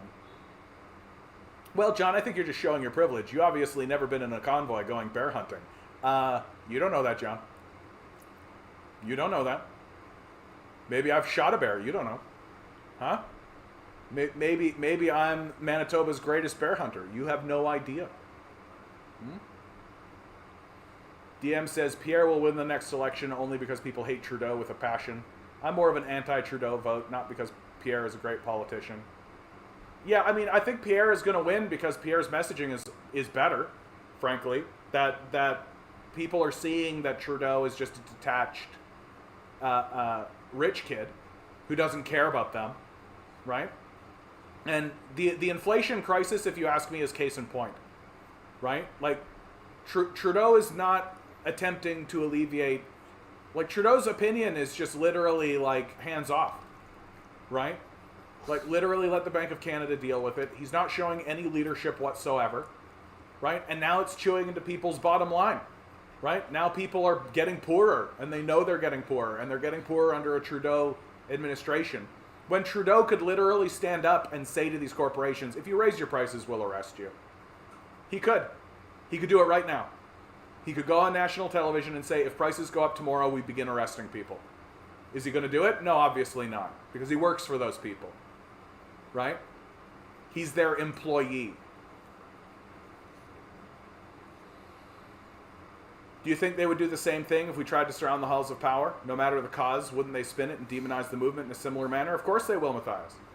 Of course they will. Right? They're not interested in a rational discourse and a rational discussion for the benefit of the public. They're interested in money. They're interested in money for themselves. This is why when the Freedom Convoy was outside of Parliament, when the Freedom Convoy was outside Parliament, they were allowed to be there. They were like, okay, well, we'll just talk, say things about it and all that kind of stuff. When the Freedom Convoy blocked the bridge, suddenly it was the Emergencies Act. Suddenly it was clearing it out, right? Suddenly it was that, because all they care about is money. They don't care about anything else. They will literally burn cities to the ground. Literally, they are going to burn cities to the ground for money. It's what's going to happen. Like, Our protest will be met with similar resistance. Yeah, yes they will. The liberal media is paid to defend the liberal government. Yeah. Well, and let's be clear, man. Like, the media will kowtow to conservatives just as strongly. Right? When it comes down to it. When it comes down to it, if there's a conservative in power and something like this happens under conservatives, the media will kowtow to them just as well. Right? That the media wants a liberal in power, but it's fine with conservatives. It doesn't mind if there's a conservative in power. Yeah, the liberals' actions just give further credence and legitimacy to these chuds' cause. Yeah, there's truth to that too, right? That instead of going out there, talking to these people, and diffusing that energy that way, they've now created a series of martyrs, right? They've now created a legitimacy to their cause, right? That their whole statement of, oh, we don't want to talk to them because that'll give them legitimacy. No, this has given them legitimacy. They're now embedded in the Conservative Party. They're now part of the Conservative Party. The leader of the Conservative Party is with these guys and is working with these guys. You don't get more legitimate than that. You wanted to actually diffuse this? You wanted to actually deal with this? Send out a delegation, talk to these guys. Let these guys feel like they've been heard. Put it on television. Turn it into a national conversation. Right? Allow people to talk back to them. Allow the discussion to occur. Diffuse it that way. What they've done here is a total fuck up. Just a complete flub in every perspective. Like, the liberals have tipped their hands, revealed that they're fascists to everyone. Anyone with a brain can see it now. These guys are fascists. There was no reason to evoke the Emergencies Act. It was an extraordinary overstep. All it's done is scared anybody who considers themselves centrist away from the liberals. They're going to go conservative. Because at least this guy is saying, that was an overstep and we should care about workers. Trudeau doesn't give a fuck. Those that kill us is the state, that is. They don't get hastily swept off like nuisance like those guys. I mean, yeah, we'll see how it all rolls. If it happens to the right, it happens to moderates, it'll happen to the left. You got it. Convoy! Woo woo! Does anyone have a reason Poilievre will be so different from Trudeau? I mean, no. Poilievre's not going to be different from Trudeau. If anything, it will just accelerate the privatization movement that exists in Canada. Right? Like, if anything, that's what's going to happen. Historically, conservatives actually do believe in the idea of free market capitalism. Right? So, like, they're less willing to give subsidies even to big business. Right? Like, that was true of Harper. When the oil companies came begging Harper for subsidies, he said no. Right? It's a big reason why the oil industry turned on him and started supporting Trudeau. Because Harper said, no, you guys, you said you could run this. You said that privatization was going to be better. You said, so do it. Right? Meanwhile, Trudeau has basically just propped these guys up and gives them all the money they want. Right? Buys pipelines and shit. Right? If you look at the record between the Harper administration and the Trudeau administration on these sorts of issues, Trudeau is by far the worst. Way worse. Right? He's given way more handouts to corporations. He's given way more money to corporate power structures than the Harper administration ever did. It isn't to say that the Harper administration didn't do things to try to structure the society for the benefit of the wealthy as well. Right? Privatization will do that. But, like, it is going to be a little bit different. Yeah, DM I think is in the protest territory. I don't support that myself, but at the same time I understand why people do it. Yeah, and at least Poilievre actually talks to disenfranchised people, right? Like, the conservatives have actually understood. They're like, oh, there's a whole bunch of people who feel disenfranchised from the system. Maybe we should reach out to them. Maybe we should talk to them, right?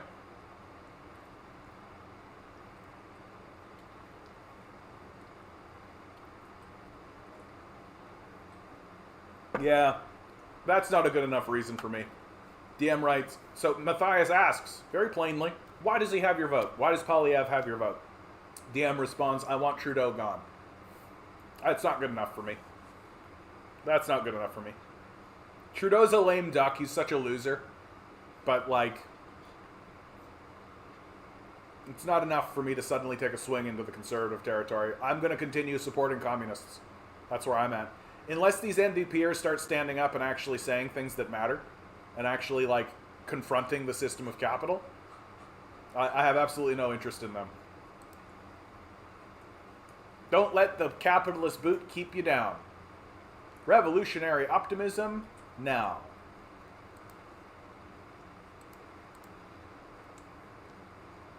So, floods, droughts, storms will cost Canadian economy $139 billion in the next 30 years, report says. Manufacturing and distributing will be hit hardest, according to new climate-based analysis. What I think is actually kind of startling about this is that $139 billion seems quite low, right? And forget about the human cost, right? Forget about the human cost, right? $139 billion is just low enough that the psychopathic capitalist class will go, oh yeah, we can afford that. And they'll just continue on as always. More or less my opinion, right? What's the chance of Canada joining the U.S.? Zero. Absolutely zero. Canada would have to break up, and the United States would have to go through some pretty significant balkanizations before, like, and honestly, it's not. There's no reason to, right? Like, Canada is a vassal. We're a vassal of the United States. There's no reason to talk about Canada any other way. That when the United States invades places, when it does stuff, when it blows up, when it does this, that, and the other thing, right? We go along with it, right? Like, there's with very little separation. I think the last time we actually stood up to the United States in any significant way was when they invaded Iraq, and the only reason Chrétien was able to say, no, we're not going into Iraq with you, at the time, was because the Europeans also had were also against it in big ways. And so there was kind of a consensus.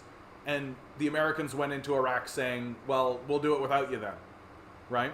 And since then, we've been drawn into that conflict completely, especially under these liberals. So we've been drawn into the conflict anyway, because we're a vassal, right? We say yes. And honestly, like, the relationship that exists between the United States and Canada is very, very simple, right? We're the little tiny toady that stands beside the bully, right? That when the bully says, like, yeah, I'm coming to get you, we go, yeah, right? And our general opinion of American imperialism is that at least they're not invading us. That's really what it is.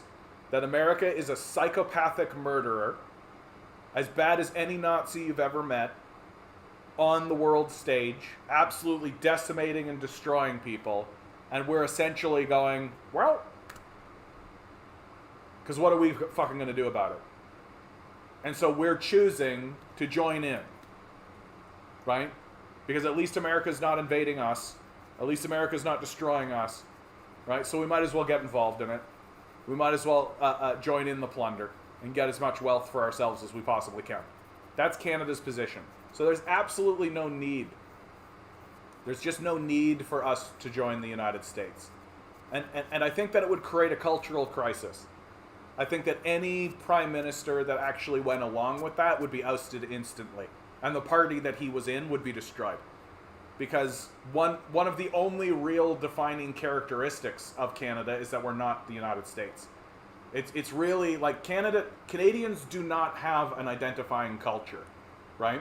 We're too young, right? Like and we're also like post-European like we're still a settler colonial nation, right?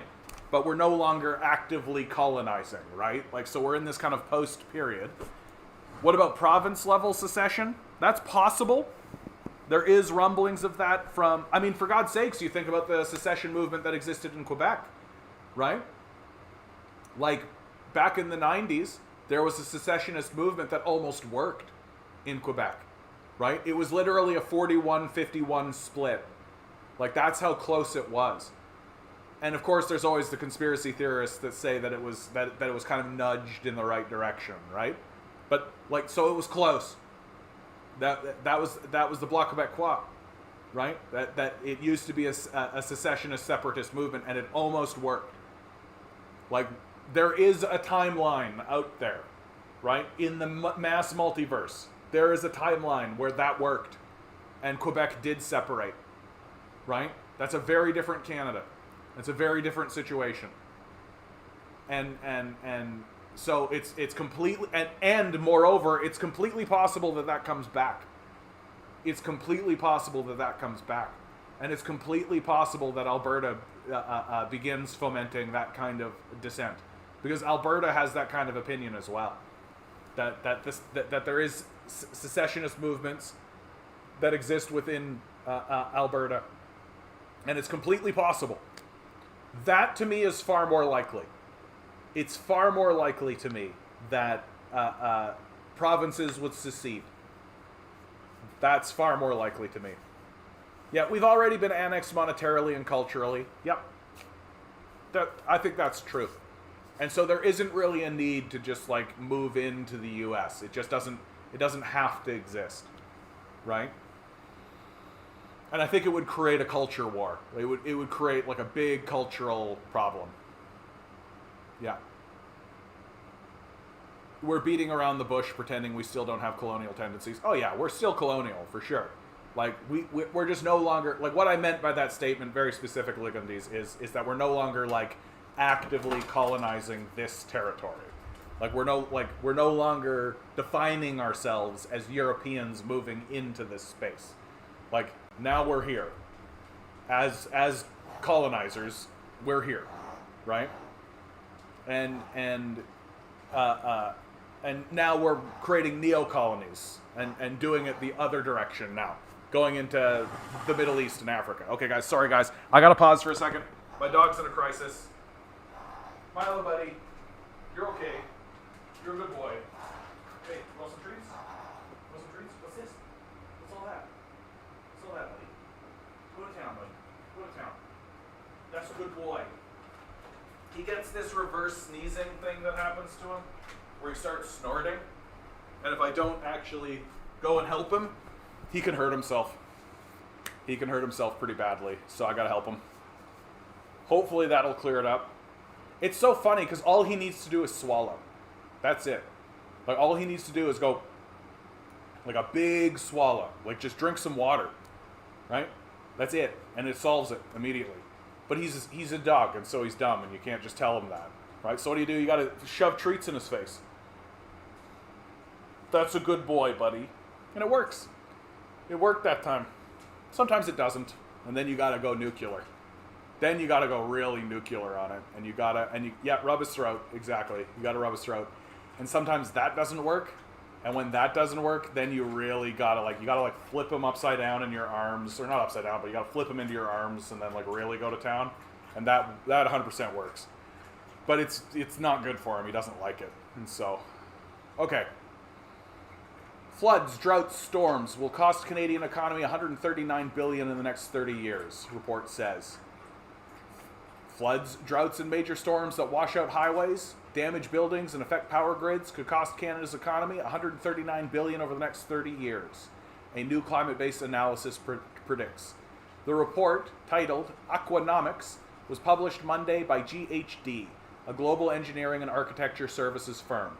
In an interview with CBC News, the firm's Canadian water lead, Don Holland, said that the value of the water and the cost associated with it are under-acknowledged. I think we all know it's important, Holland said.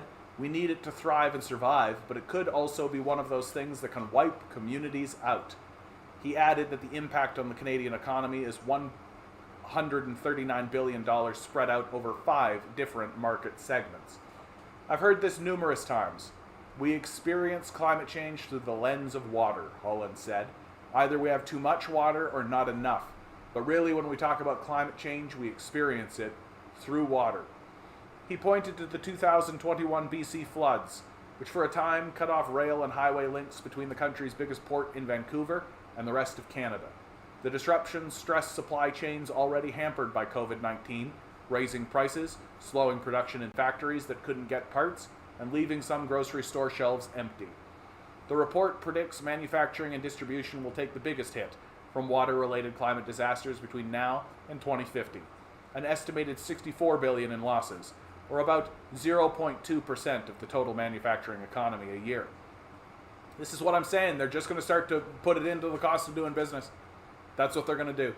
That your life is going to get flooded and blown up and destroyed, and your cities are going to burn down, and they're going to keep doing it because they'll just fold it into the cost of doing business. While droughts can restrict industrial production, floods and storms cause direct damage to buildings and machineries, take out power supplies, forcing factories into silence. The Derico windstorm that ripped across southern and eastern Ontario in May damaged the power grid in Ontario so badly, parts of the city were without electricity for more than 2 weeks. Ray Brower, an executive director of the Water Institute and a professor of economics at the University of Waterloo, said that the report was a call to action. He added that he does not work with the economic model that GHD used in their methodology and was unfamiliar with it. Much of the Canadian industry is dependent on water. Reduced availability will have significant impacts, he said. It's very important to understand that there are both direct and indirect economic impacts, he said. It's often these indirect impacts that we lose track of. Drought is often seen as only a real risk to agriculture, but extreme drought can be much wider reaching. In Europe, near record lows on the Rhine River might halt marine traffic along Europe's most important shipping lane, which links major ports in Belgium and the Netherlands to Germany and Switzerland. Last week in China, a massive heat wave prompted the governments to force some factories to close to ration power, as low river levels cut power output at hydroelectric dams. Governments in California, Nevada, Utah, and other parts of the western United States are enforcing water rationing in the midst of what some call the worst drought in more than a millennium. Lake Mead, the biggest reservoir in the United States, is down to 1/4 of its capacity, with macabre results. At least 5 bodies have been located as the water receded, some of them believed to have drowned or been killed and left in the lake decades ago. Retail and fast-moving consumer goods, heavily reliant on water-related infrastructure and extreme exposed to the event of damage to supply routes, will be the second most affected economic sector, with losses estimated to be around $26 billion between 2022 and 2050. Water risk in the banking and insurance sector followed with $21 billion in estimated losses, primarily because of disruptions to productivity and economic activity, as well as bigger insurance payouts. Energy and utilities will face an estimated $14 billion in losses, either through direct damage to power grids and production plants, or reductions in power output as hydro dams and nuclear plants because of low water levels. Agriculture is the 5th sector analyzed, which in Canada is estimated to lose about $4 billion over the next 28 years, also threatening food security. The most important message coming out of the study is that it's important to realize that the economy is a system in itself, you have, oh, there's a typo. Isn't that great? See, even the people who call themselves professionals make giant typos. And so you can have an impact on a particular sector. But these sectors work together, said Brower. They together create a system, an economic system. What happens in one sector doesn't usually stay in one sector. The report also looked at the economic effects of water disasters in 7 other countries, including Australia, China, and the United States. GHD said costly and massive infrastructure projects to protect against storms and floods are no longer the answer to make the economy more resilient, because time is of the essence. Smaller projects that can be done quickly, often utilizing nature itself, are likely the best choice, the report says. Brower said that the report doesn't appear to account for adaptive and migrative measures that are already in effect around the world. The average temperature on Earth is already more than 1 Celsius above pre-industrial times, and the climate has already changed. leading to more frequent and more severe storms and floods and wider and longer droughts. The cost of those events is high. The emergency event database compiled by the Belgium-based Center for Research on the Epidemiology of Disasters said economic losses in 2021 from drought, floods, and storms worldwide totaled 291 billion, compared with an average of 153 billion between 2001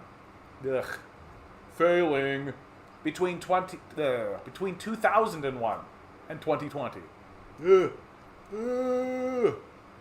GHD's report says taking advantage of data systems and sensors to help predict problems before they arise can make a big difference. Look, at the end of the day, like, these guys are going to look at that number and be like, oh, it's 139, well, that's not a lot of money. Because it's not. And they'll be like, oh, we'll just factor that in, that's completely fine. Meanwhile, if you starve, like, that's completely fine by them. It doesn't cost them any money to let you starve. Right? Which is what we've got going on here. Here we have a farmer. Now, I can't do the volume. Right? We're going to run out of water in 8 days. Is the message that's coming out of these farmers. Right? Oh, is it going to load? Is it going to load? If you see what behind him, these are onion crops. Half-grown onion crops. An entire field of them. But they're going to run out of water in 8 days. Meaning that the entire crop is just going to go to rot. Right? This is what's happening across America. This is what's happening in North America. We are in a severe and serious drought. It will lead, absolutely, it's going to lead to famine. I think it's unavoidable. Stock up on your rice. Stock up on things in your pantry. Like, I'm deadly serious about that. I know I've got my stock. I should buy more rice. So, pivoting away from the absolute total fucking disaster that is climate change. But before we do that, insert ad. Please do consider donating to my Patreon. If you already are a donator, if you're already donating $1, maybe make it $2. Right? If you know somebody who is interested in this kind of content, please let them know I exist. This channel needs to continue growing. It needs to continue going forward. Right? That YouTube's not going to pay for this shit. Straightforwardly. YouTube's not going to pay for this shit. It's not going to spread my shit around. Really straightforwardly. If you enjoy my content, if you are interested in what I am doing, if you think that you're getting something out of it, please consider donating. Even $1 counts. If you are already a donator, please consider upping the donation. And if you know anybody out in the world who you think can enjoy this content or will get something from this content, let them know I exist. Because it's a disaster what we're experiencing. It's a total disaster. And our leadership is not facing it. Because the disaster isn't climate change. The disaster isn't housing. The disaster isn't this, that, or the other thing. The disaster is capitalism itself. And no one is standing up and saying we have to confront the system of capitalism. No one is standing up and saying capitalism is the crisis. Except me. And a handful of other people out in the world. We've got to support. Yeah, most people will tell you to pick up your bootstraps, get another job, John. Yeah. That's why we're descending into fascism. And it's going to be obvious. Sooner than you'd like. It's going to be obvious. Right? And then maybe people will look back on me and be like, oh, that guy, he was calling it. And what's so fucking stupid is the solutions are easy. The solutions are fucking easy. That's how dumb it is. Not only are the solutions easy, it also would cost us less. Like, that's how fucking stupid this whole thing is. Like, no, we're gonna pay more to inflict people with cops, right? Rather than pay less to actually get people housing. It's who we are. It's who we are. We're just not grown up. We're just not grown up. I peg this society at about 4. Maybe. In terms of its ability to understand what's going on around it. So, this is a story that I have been glancing across over and over again, right? I've been sort of talking about. Bell Canada risks damaging its brand amid backlash over dismissal of Lisa LaFlame.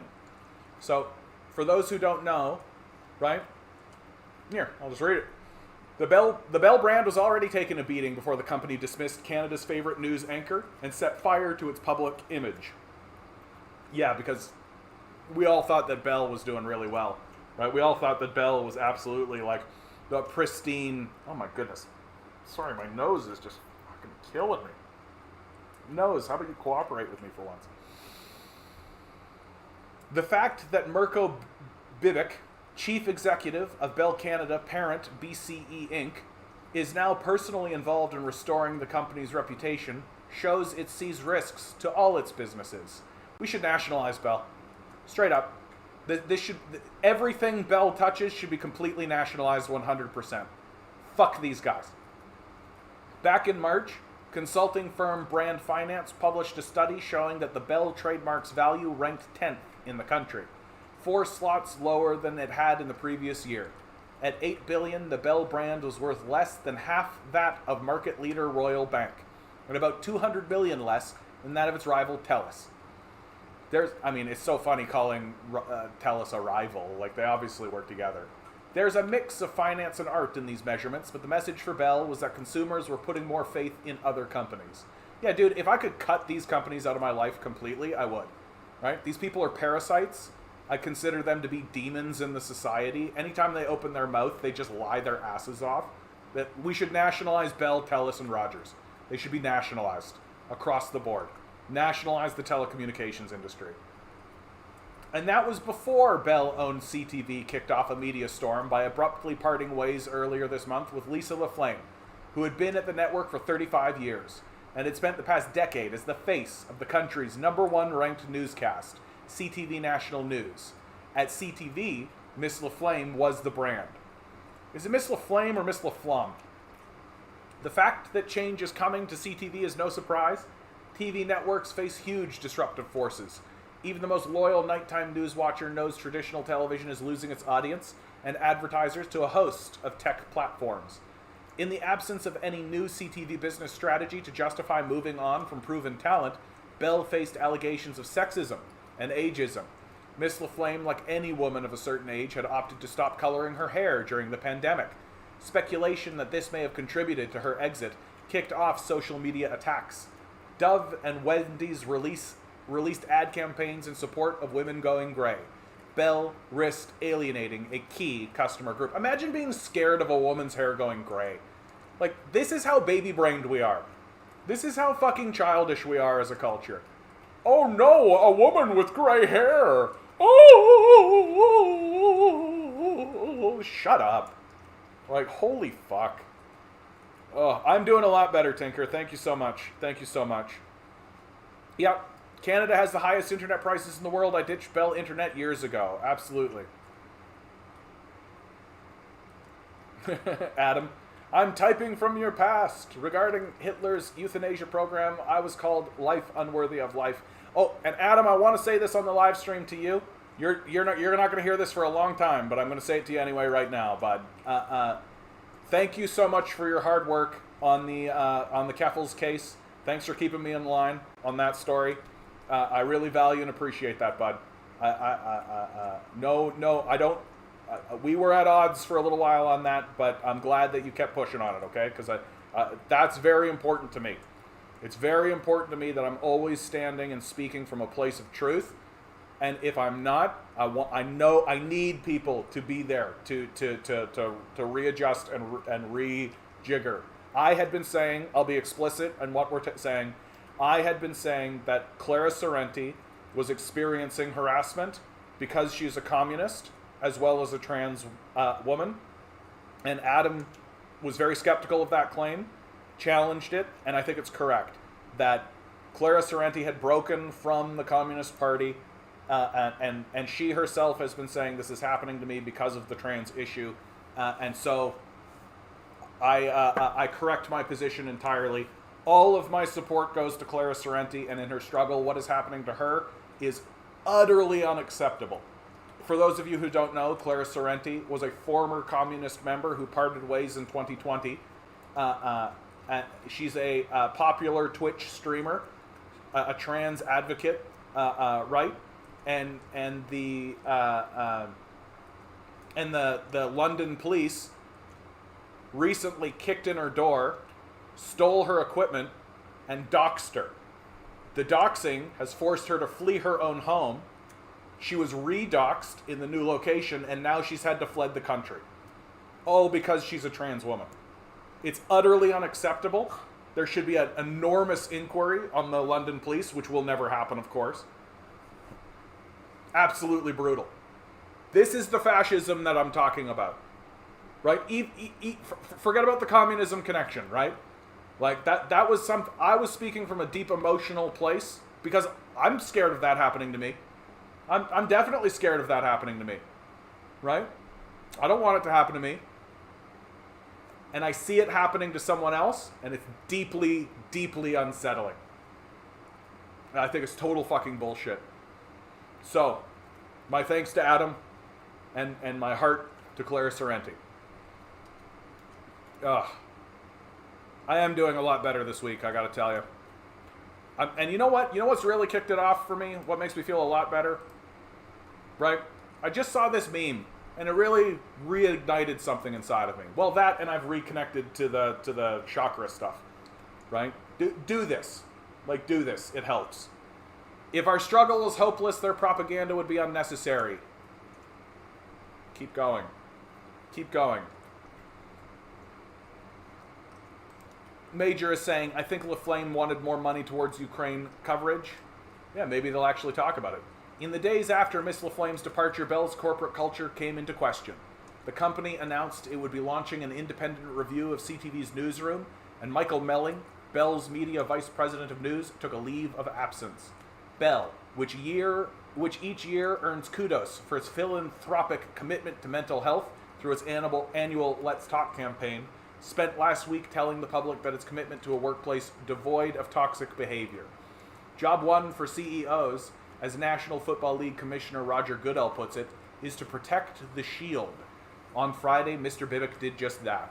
In a post in LinkedIn that was later widely circulated in the media, he defended the Bell brand. Mr. Bibick said he recognizes Mrs. LaFlame's important contribution to Canadian news, and acknowledged the heavy criticism that followed her departure. The narrative has been that Lisa's age, gender, or gray hair played into the decision, Mr. Bibick said. I am satisfied that this is not the case, and wanted to make sure you heard it from me. Isn't it great? Are they actually going to talk to her? Right? Are they actually going to get a thing from her? No. No, they're not actually going to they're literally going to publish this article, and they're not going to have a statement from her. They're not going to ask her a question. Fuck you, Bell. Go fuck yourselves. I hope you get nationalized. I hope all your CEOs and everybody fall into fucking poverty. Go work in a fucking movie theater. Do something worthwhile. Right? Like, Jesus fucking Christ. Fuck off. LaFlame's firing disappointing but not surprising, Polyev says. Right?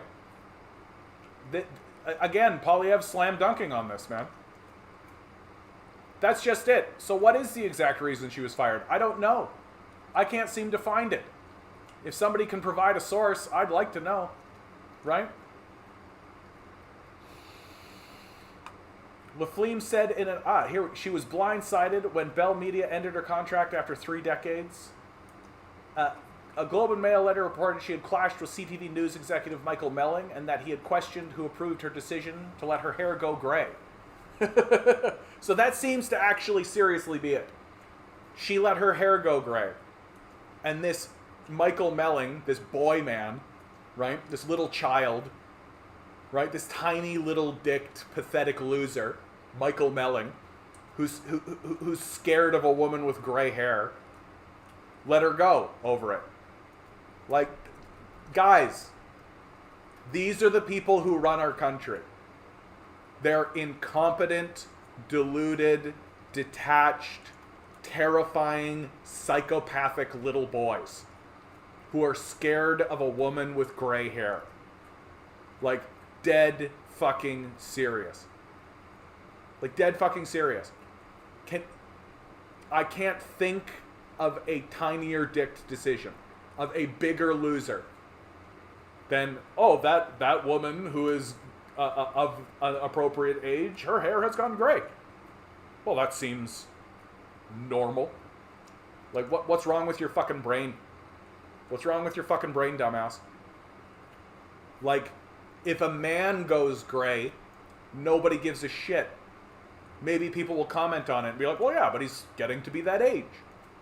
Well, guess what? It happens to women too, doesn't it? Fucking nationalize these people. Nationalize the shit out of them. Right? And I, like, be fucking ruthless about it too. Literally be like, this is ours now. And if they're like, well, you should pay for it, be like, fuck you. Oh, and you know what? This little bank account you've got. Oh, Emergencies Act. Right? Get fucked. Ugh. I've been a big critic of Bell Canada for a long time, Polyev told Glacier Media on Monday, referring to the telecom company that owns CTV through its Bell Media subsidiary. Bell Media was very hard on the Conservatives because we promoted competition in the telecom sector. We wanted to have more competition so that Canadians could have lower prices and higher quality customer service, and therefore CTV and other outlets have been very hostile to Conservatives. So now they're hearing more stories of interference in news content by Bell Media, said Polyev. It's disappointing, but not surprising. That's a complete slam dunk, dude. Like, that's a complete slam dunk by Polyev. Like, if you're a right-winger or like this very convincing stuff. Polyev on the right side. And look at her hair. She looks gorgeous. Like, I'm sorry, man. Like, her hair looks amazing. Look at how amazing her hair is. Straight up. This is what you're scared of? You little babies? You little child men? This is seriously it. Like, this is seriously it. Like, fuck you guys. Fuck you guys so fucking much, you losers. You just daddy's boy, little tiny brained little boys. Unbelievable. Her hair looks amazing. Shut up. Oh no. Gray hair on a woman. Ugh. Yeah, she rich. Who cares? Yeah. Regarding your question about where are the protests, my number one reason for being a doomer isn't climate change, ocean death, or resource. It's lack of political will and selfishness. I mean, I feel like I answered that question earlier. They should just go out Spanish weather woman and get the tits out tight dress all in. That would be crazy, CR Stripey, dude. Can you imagine? They replace Lisa LaFlame with, like, literally, like, a 24-year-old Latina. Like, straight up, just, like, Spanish weather woman. Dude. Looks good to me, too. Everyone's so obsessed with this type of stuff and how they think someone should look. Yeah. And honestly, like, what's the trouble here, man? Like, what, for real? Like, honestly, I think it's as simple as, like, oh no, mommy's getting old. Makes me scared. I'm a little boy. Like, that's it. This Michael Melling guy, like, what a baby. Like, Jesus. And of course, CTV executive Michael Melling to take leave in wake of Lisa LaFlame ouster. Yeah, no shit. You got a little boy running the place. Like straight up, like a 4-year-old. Mommy has gray hair. Straight up. Bye. Bye. Get the fuck out of here. You super suck. I don't want you here. Dun. Hey, let's go crazy. Yeah, I'm telling you, baby. Bye. Get the fuck out of here. Ugh. There's some kind of ratings metric they use to make the decision for sure. Honestly, I think the only ratings metric this guy cares about is his dick. Honestly. I think this is literally the only ratings metric they gave a fuck about. I think they took one look at her and said, my penis says that it's not any good. And that's it.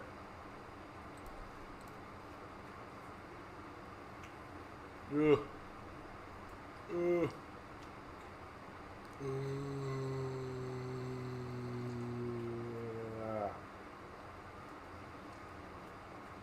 Record job vacancies are finally leading to higher wages, but not high enough. Economists say no shit. As long as there are capitalists, the wage will never be high enough, because the capitalists represent stolen wages.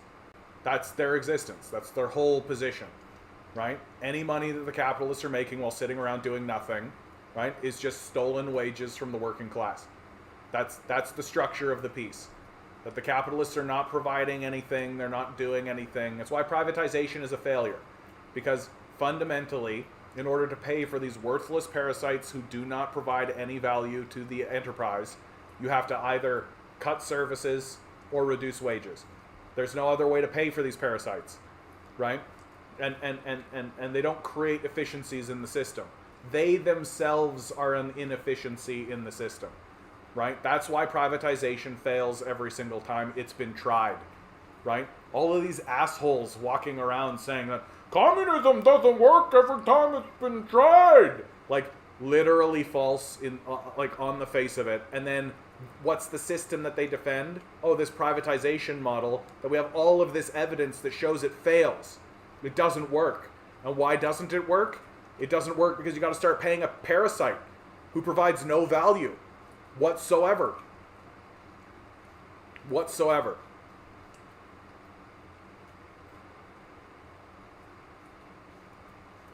Keffel's rules, so do all of you. Thank you, Adam. My pleasure. Don't eat crow, gross fowls. Keffel's recently tweeted, quoting Marx, saying something about violent revolution. She added he was a cool dude. Thanks for the kind words. And thank you, Adam. Ugh. Communism doesn't work, they say. Send them to China. They have 21st century infrastructure. Look, like China alone, right? Forget about Vietnam, forget about the Soviet Union, forget about Laos, forget about Cambodia, forget about all of this stuff, right? Like China by itself has lifted 800 million people. That's almost 3 times the population of America, right? Out of poverty. And we're not talking like, I can only afford a choice between Netflix or Disney Plus, right? We're not talking about that kind of fucking poverty. We're not talking about the kind of poverty where it's like, well, I got all my bills paid and I still, like, we're talking about people living in like mud huts. We're talking about people who are suffering from a period of time called a century of humiliation. We're talking about a grinding poverty where people are literally trying to squeeze rice out of dust patches, right? And the Chinese Communist Party was able to lift those people out of poverty, get them a place to live, get them a job, get them something so they can contribute and actually make a living for themselves, right? And substantially increase their material conditions, right? Like, if you deny the existence of that, or if you try to say, oh, it was actually capitalism that did that, then you're a dumbass. Just black and white, you're a stupid idiot. Like, yeah, literally a communist party that fought a fucking war against imperialists, cast them off, built a society based on communist principles, continued moving forward on communist principles, adapted their strategies and shifted and changed, are still a communist party, still call themselves communists, literally incarcerate and execute billionaires when they break the law. Yeah, no, but it's capitalism that did all that. Fucking dumbasses. Like, we're dealing with baby brains, guys. Like, we're dealing with people like this Michael Melling guy. Just literally like, gray hair! That's what we're dealing with. Private contractors, especially in construction, bankrupt cities on public projects. They literally do the job worst, longest, and charge the most. Yeah, because they have no incentive to actually complete the project in a timely manner. They have no incentive whatsoever, right? They're incentivized completely to parasticize the city as much as they possibly can, right? Why would they do anything else? Why would they do anything else, right? You're telling me a private contractor is going to come in, sign a deal with the city, and then siphon out as much wealth as it possibly can and lengthen the project as much as it can. And chances are good that the people that are in power know that that's what's going to happen and are fine with it because they're in cahoots, they're buddies, right? Like, unfucking believable. Unfucking believable. Ugh. I'm not going to read this fucking article. Wages should go up. Capitalists should go away. Very simple. Yeah, look at the state of the highways and the streets. Yeah, North American infrastructure is falling apart. Right? And why? Because it doesn't directly benefit billionaires. They don't care. Deal with it. Right? If you're a trucker and you're driving over potholes all day and it's wrecking your back and all that kind of stuff, they don't give a shit. Deal with it. Right? They don't have to do it. They don't have to go down those streets. Like, these guys literally drive down one street a day, from their mansion to the palace, to the palace to the mansion. That's it. And as long as that looks clean and as long as that's fine, they don't care. The Gordie Howe Bridge, the new bridge project between Detroit and Canada, will take 20 years to build. Yeah, in China it would have taken less than a year. Yeah, of course it would have. Right? Because it's the Chinese Communist Party itself doing it. Because they walk into areas and they go, put a bridge here. And the building crew that they have that works for the Communist Party goes, yeah, absolutely. Right? And nobody stands in the way and says you can't do that. The communists don't give a fuck about that. Right? Because what happens, right? And it's very simple. Right? You've got all of these disparate forces that are antagonistic with one another. And so any project that exists, right, needs to constantly be, every step of the way is a constant negotiation and a constant fight. And on top of that, some of the people involved in the project are literally incentivized to actually undercut the project for their own personal benefit and their own personal wealth. Like, when a project is announced, you don't think capitalists buy up the land and then jack up the value of the land? Of course they do. It's why we can't get high-speed rail in this country, right? It's why capitalist civilizations will never advance beyond where we are now. Because if you say, we're going to build a high-speed rail between Montreal and Toronto, right? Like, what an obvious, straightforward, easy thing to do, right? We're going to build a high-speed rail between Montreal and Toronto. Well, any plan you have to do that, the capitalists will buy up all the land and jack up the price. That's what they're going to do. That's what they always do. That's what they have done. Right? And because the politicians go, oh, I guess that's the market value and we got it now, instead of saying, fuck you, we're expropriating the land, get the fuck out of here. Right? Which is what they should say. Instead of saying that, though, because they work for those guys. So the whole thing falls apart. And then, right? So that's just the relationship between the capitalist and the state, right? Now you've got the relationship between the state and the workers, or the capitalist and the workers, or the capitalist and the guy he hired to do the job, the contractor, right? And then the union itself. And all of these forces are constantly fighting with one another, and what's the result? You can't get shit done. Nothing ever happens because everybody's fighting. Crabs in a bucket. Crabs in a bucket. Meanwhile, China goes, you know what would be great? A bridge here. And everybody goes, yeah, you're right about that. And if a capitalist stands up and goes, wait a minute, the Chinese government goes, fuck you. And that's the end of the conversation. And they say, build the bridge. And the workers go, yeah, absolutely. And they build the bridge. Because the Chinese government lets them do it. They're incentivized completely to build the bridge. Because that's how they get paid. That's how they actually make the money. By building the bridge. Right?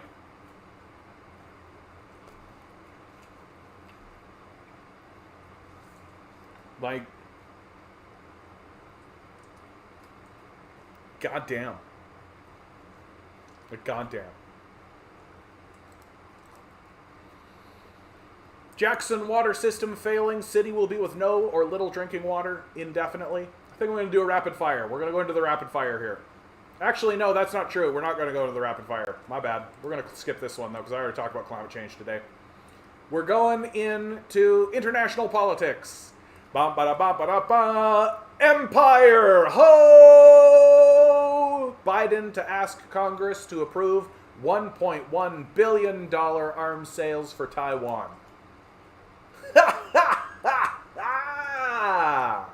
Isn't that fucking great? So, these people are psychopaths. I've been saying it for a long time. Right? This is a psychopath move. Right here. Like, it's bad enough. The planned sale comes amid soaring tensions sparked by Nancy Pelosi's visit to Taiwan. Okay? right? Bad enough that they're doing that kind of shit. Now they're literally going to give $1.1 billion of weapons to Taiwan. Mr. Moon, don't know if I've ever seen you here before. Good to see you. First statement, shit. You got it, bud. Shit! Holy fucking shitty shitballs! Yeah, you're right, Ligandes. Ligandes. I always forget. I always forget. I always forget. There's 9 of you watching. I expect to see 9 numbers. Today's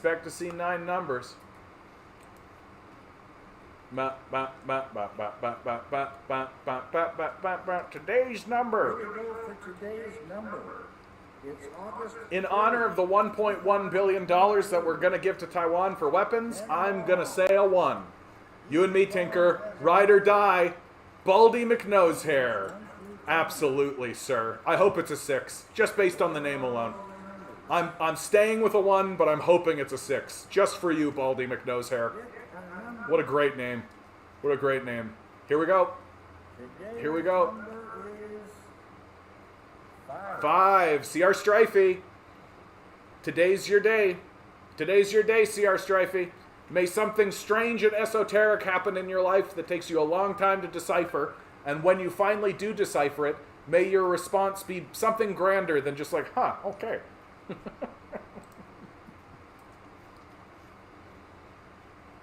Yeah, dude, talk about an escalation, eh?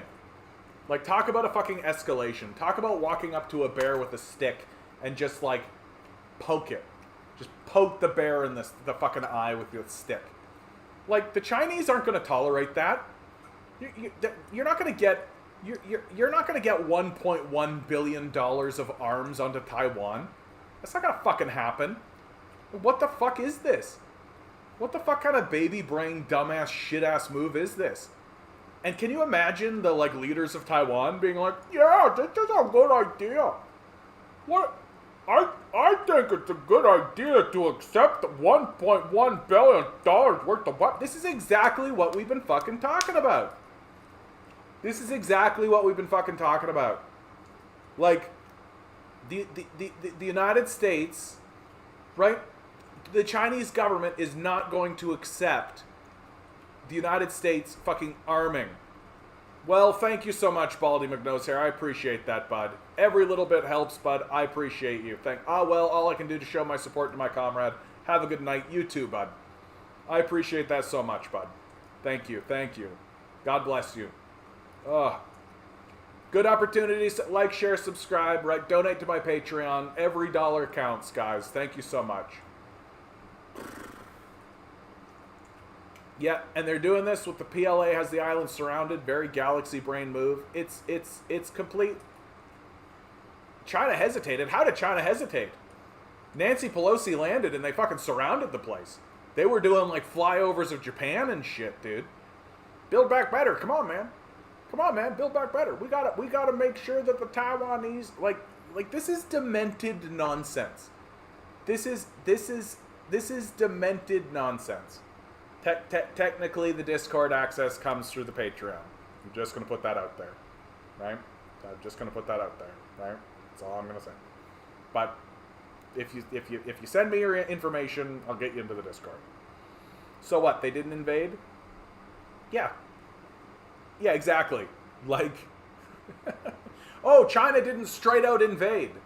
So it's weakness instead of prudency, right? Instead of discretion. Right? Instead of actually like what does China got to do? Right? And what's super psycho about this is for the last 50 years, America itself has been saying that Taiwan is part of China. It hasn't been a discussion for 50 years that America itself has been like, yeah, it's a one China policy. We're running on a one China policy. Taiwan is part of China. That's what it's been saying the whole fucking time. And it's only now, right? Because America has no principles. Everything is just opportunism with these guys, right? Everything is opportunism with these guys. No, sorry, Conton, it was a 5. Swing and a miss. Swing and a miss. Yeah, I'm seeing Pelosi ride a bomb a la Dr. Strangelove. Yeehaw! Abso-fucking-lutely, right? They will bring in anti-ship cruise missile that can hit Chinese ships very accurately. Dude, a war with China is a total fucking disaster for America.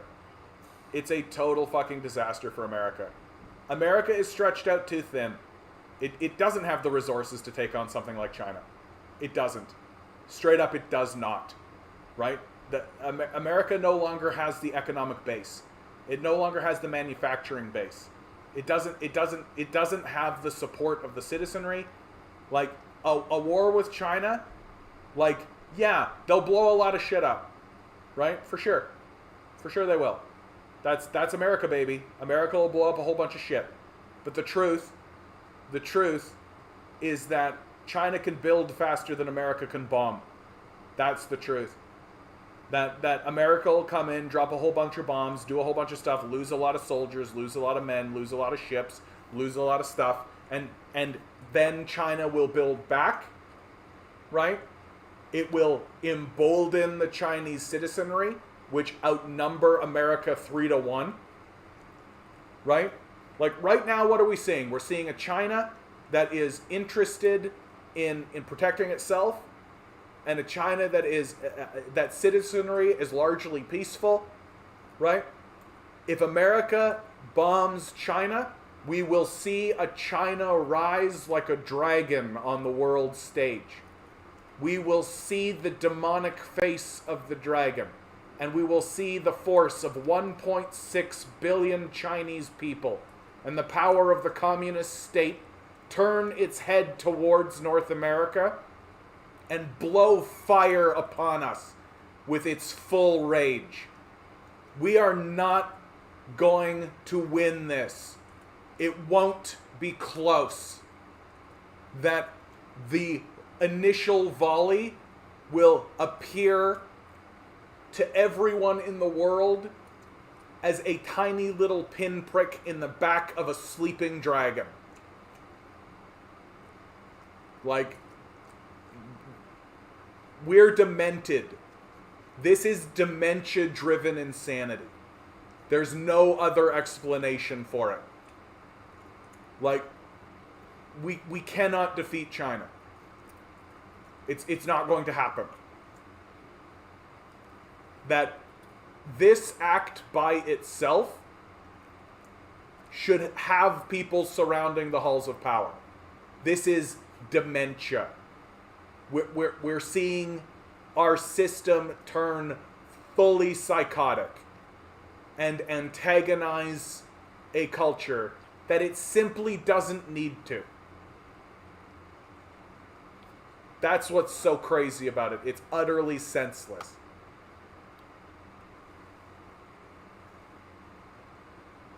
Yeah, more money for Hunter Biden in the military-industrial complex. Build back better. Build back better, bro. Like, what a demented culture. Meanwhile, China says U.S. lies on Xinjiang will bankrupt its own credibility. China on Monday refuted a report released by the U.S. State Department's Global Engagement Center, which accused China of creating and spreading disinformation about its Xinjiang Uyghur Autonomous Region. The report is confounding right and wrong and deflecting blames, Foreign Ministry spokesperson Zhao Lijiang said at a daily news briefing when asked to comment on the report, adding that the U.S. lies about Xinjiang will only bankrupt its own credibility at an even faster pace. Zhao said that the GEC is carrying out propaganda and infiltration in the name of global engagement and has become the origin of disinformation. China has long been a victim of disinformation, and Xinjiang in particular has been under heavy attack from the U.S. worldwide campaign to spread its disinformation, said Zhao. For quite some time, the U.S. has propagated lies of the century about Xinjiang to serve its sinister scheme of using Xinjiang to contain China, Zhao said, adding that even some U.S. government officials had admitted this. In fact, the U.S. disinformation campaign on Xinjiang is nothing new, and its methods it's used have been debunked many times, said Zhao. He stressed that the so-called scholars and certain media The cyberspace and government agencies both supply and consume the raw material of the lies, and the disinformation related to Xinjiang is then used by the US government as a pretext to sanction and pressure China. The manufacturers of lies and propagators of disinformation fear most about facts and truth, Zhao said, adding that Xinjiang is a safe, stable place now and enjoys sustainable, sound development, and the people there are living happy, fulfilling lives. This is the best and most powerful rebuttal to the US disinformation campaign against Xinjiang, he said. No matter how many lies the US produces, they will not fool the people across the world, nor will they bring down Xinjiang's harmony and stability or drown out the voice for justice in the international community, said Zhao. In fact, what the United States does will only bankrupt its own credibility at an even faster pace. And just to pinpoint this, just to put a point into this, right? I hang on to articles, right, in my Discord. I've got a resources section here. The Xinjiang Problem, Semantic Scholar, right? This is by Graham E. Fuller. This is from the 1990s, right? It's an article written by a CIA asset in the 90s talking about manufacturing the Uyghur genocide narrative from the 1990s. You can, if you're in my Discord, you can go read it. It's right there. They've been planning this for a long time. Gorbachev is dead. The world is a better place. One of the traitors of communism, gone from our midst. Hope you're doing well too, Base. China and Putin look very weak to Jake Sullivan and Pentagon. Yeah, because they're deluded. Because they're utterly deluded. The Nazis thought that the communists looked weak too. That's why they invaded. Right? The Nazis thought that Stalin and the communists looked weak too. And we all saw how that worked out for them. Right? We all saw how that worked out for them. And it's not going to be too much different, except now there's nukes involved. And so the question that we all have to ask ourselves is, how psychotic are the Americans? Right? We know they're psychotic. They're as bad as the Nazis ever were. Maybe even worse. Right? Maybe even worse. So the question is, how psychotic are they? Are they suicidal? Are they going to literally nuke people and start a nuclear war? The only culture to ever use nukes against the civilian population were the Americans. And it looks like they're fairly psychotic. Yep. Gorbachev died at age 91. Madeleine Albright, 84. Evil lives long. Yep. Traitors of humankind. I find it a joke he got to live that long, too. Yeah. I mean, yeah, Henry Kissinger is still alive at 99. It's all the baby blood that he consumes.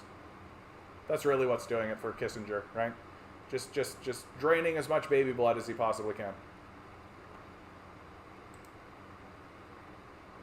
Meanwhile, Pakistan floods. 1/3 of country is underwater.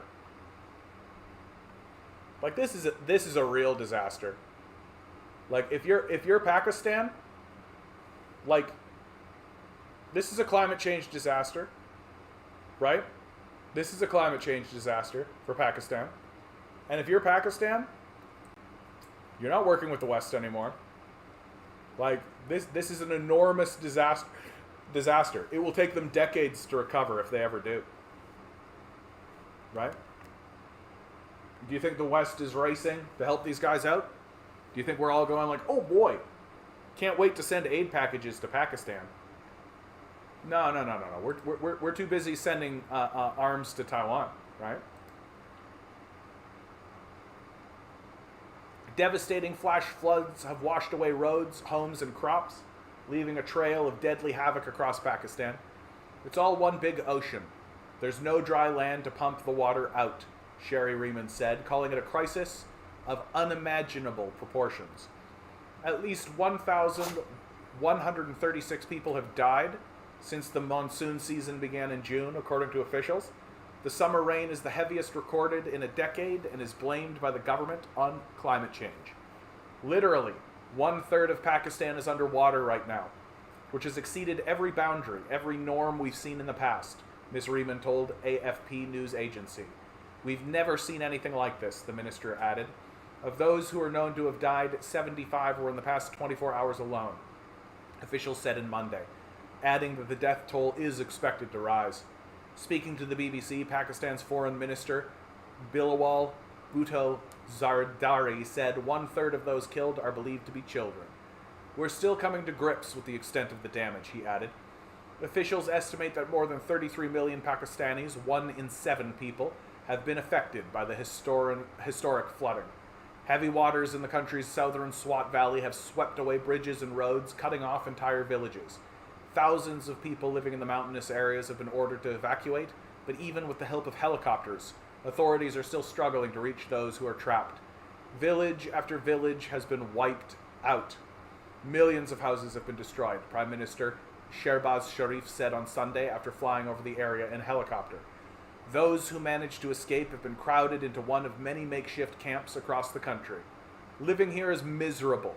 Our self-respect is at stake, flood victim Fazal Malik told AFP from a school that was being used to home some 2,500 evacuees in the northwestern Khyber Pakhtunkhwa province.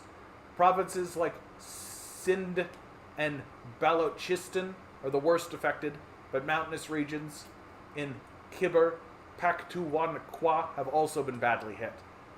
This year's record monsoon is comparable to the devastating floods of 2010, the deadliest in Pakistan's history, which left more than 2,000 people dead. There's also growing concern about the looming cost of building back from the disaster, and Pakistan's government has appealed for financial help from aid agencies, friendly countries, and international donors. A very early preliminary estimate is that it is big. It is higher than $10 billion. Planning Minister Ahsan Iqbal told Reuters, $10 billion, 1/3 of the amount of money we sent to Ukraine. Almost half the country's cotton crop has been washed away, and vegetable fruit and rice fields have sustained significant damage, he added. But Mr. Sharif said the resumption of a loan by the International Monetary Fund worth about $1.2 billion over the coming year would be of major assistance in reviving the economy. The program, which Pakistan entered to in 2019, had been suspended earlier this year after Islamabad failed to meet targets set by the lender. On Saturday, the UK government announced it had allocated up to $1.5 million for the flood relief efforts. Speaking separately, Queen Elizabeth II said she was deeply saddened to hear of the tragic loss of life and destruction caused by the flooding. The United Kingdom stands in solidarity with Pakistan as it embarks on its recovery. And it's worth pointing out that Pakistan is one of the smallest contributors to climate change. Right? This is the deep tragedy of this climate catastrophe, is that the people least responsible for creating it are the ones that are taking the damage on the chin the most. It's just no justice in this life. Yep, what happened in Pakistan will happen in southern Ontario in a couple of years, if not sooner. Absolutely. Pakistan has the most glaciers in the north. That's why this is happening. They're all melting. Thank you, Tinker. Ontario will burn because of our vast forests. There will be major flooding in cities, though, eventually, yeah. In the meantime, clueless climate change deniers will keep voting idiots into power. Absolutely. Absolutely. It will take major flooding before these guys actually wake up, or they'll just eventually all die. Right? That's the hard truth of it. They'll just die. The bitter demonic force will just die off. Ugh. Don't let the capitalist boot keep you down. Nearly a quarter of UK adults won't turn on heating this winter as energy bills soar. The survey of more than 2,000 UK adults found 23% would not turn their heating on at all over the winter months, with this figure rising to 27% among parents with children under 18. In the poll, which was carried out by Savannah Comres before the new price cap was announced, 69% of respondents said they would switch their heating on less, and 1 in 10 said they would take out a loan. It comes amid resounding warnings that people are in for a dire winter, with the energy price cap set to rise by 80% by October, pushing the average household's yearly bill up from $1,971 to $3,549. This is the cost of privatization. This is what happens when you privatize your energy sector, right? That when you run at a loss, the populace has to turn off their heat. But when you run at a gain, you just pocket it yourself, right? Privatization fails. It fails every single time. There isn't a single case of it succeeding. And yet we're still supposed to walk along and believe that it works better. Meanwhile, communism never works, right? Yeah, must be nice. Here, if you don't turn on the heat, your pipes freeze. Yeah, it's not an option. Right? Which is why we privatized our network, right? That's totally working out. I reported on this yesterday. Glad to see that it's spreading around, right? Company tells employees work voluntary overtime or go to jail. Last week, Alumma Safeway, a Canadian scaffolding company, sent workers a memo demanding they accept voluntary overtime shifts or face termination, a hiring ban, legal action, and possible fines or jail time. According to Alberta Labour Relations Board, on August 22nd, an anonymous letter was shared among scaffolders at Suncor Inc. site in Alberta, Canada, that asked workers to collectively refuse to work overtime shifts for the purpose of compelling incentives from the employer, including improvements in compensation or working conditions. Suncor is one of Canada's largest fossil fuel companies. According to the board, this resulted in no workers taking on overtime shifts. Ultimately, it decided that the action was illegal under the province's labor laws, which rule out strikes that occur while a collective bargaining agreement is in force before a vote has been taken. Your country is falling into fascism. It's fairly black and white. People becoming poor and desperate, part of the Great Reset program by Klaus Schwab. You will own nothing and be happy.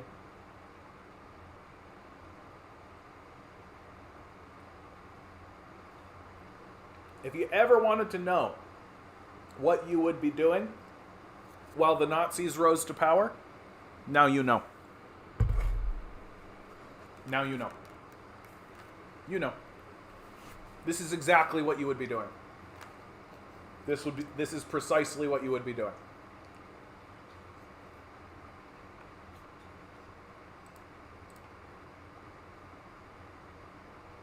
In a little bit of good news.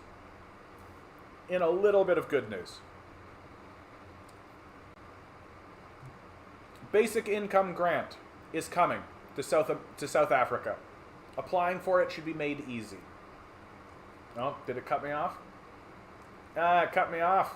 I had the article and everything was all set up. Good news, guys. South Africa is getting a basic income grant. South Africa is facing serious poverty issues, and their choice is to use a basic income grant in order to face that. And now they're having a conversation as to the structure of that piece, right? If they're smart, and there's no guarantee that they are, if they're smart, they will structure it so that it's a universal program that everybody gets access to. Tinker says Doug Ford sold his house for $2.7 million. Yeah, if you ask me, Doug Ford sold his house because he was tired of people showing up at it, and he knows that the shit that he's about to do is going to be way worse. Right? He's going to start doing really serious shit in this province. Like, they're privatizing the healthcare system here. Like, that's what they're doing. And they know that the outcomes are going to be very bad for people. They know that things are going to get worse. And so he had to move. Right? He had to move. He doesn't have a choice. If he stayed there, people would show up at it. I've showed up there. Right? And I've seen that reported. Yeah. Like, here's a fun one. If you type in Isabella Gamp into YouTube, Isabella Gamp is the woman that I organize with on disability and poverty issues. We shut down streets and stuff. You type it in, right? Here she is, her wonderful self. Group plans social assistance protest outside Premier Ford's house. Right? That's us. Woman shuts down major Toronto street by driving wheelchair into it. That's us. Right? Homeless woman found in clothing bin. Yeah. So Ford knows that we know where he lives. Why? Because we've showed up at his place before. And now, as he's about to do his evilest shit, because he's an evil psychopath. He's moving, right? We'll find out where he lives. We'll find out. It'll only be a matter of time.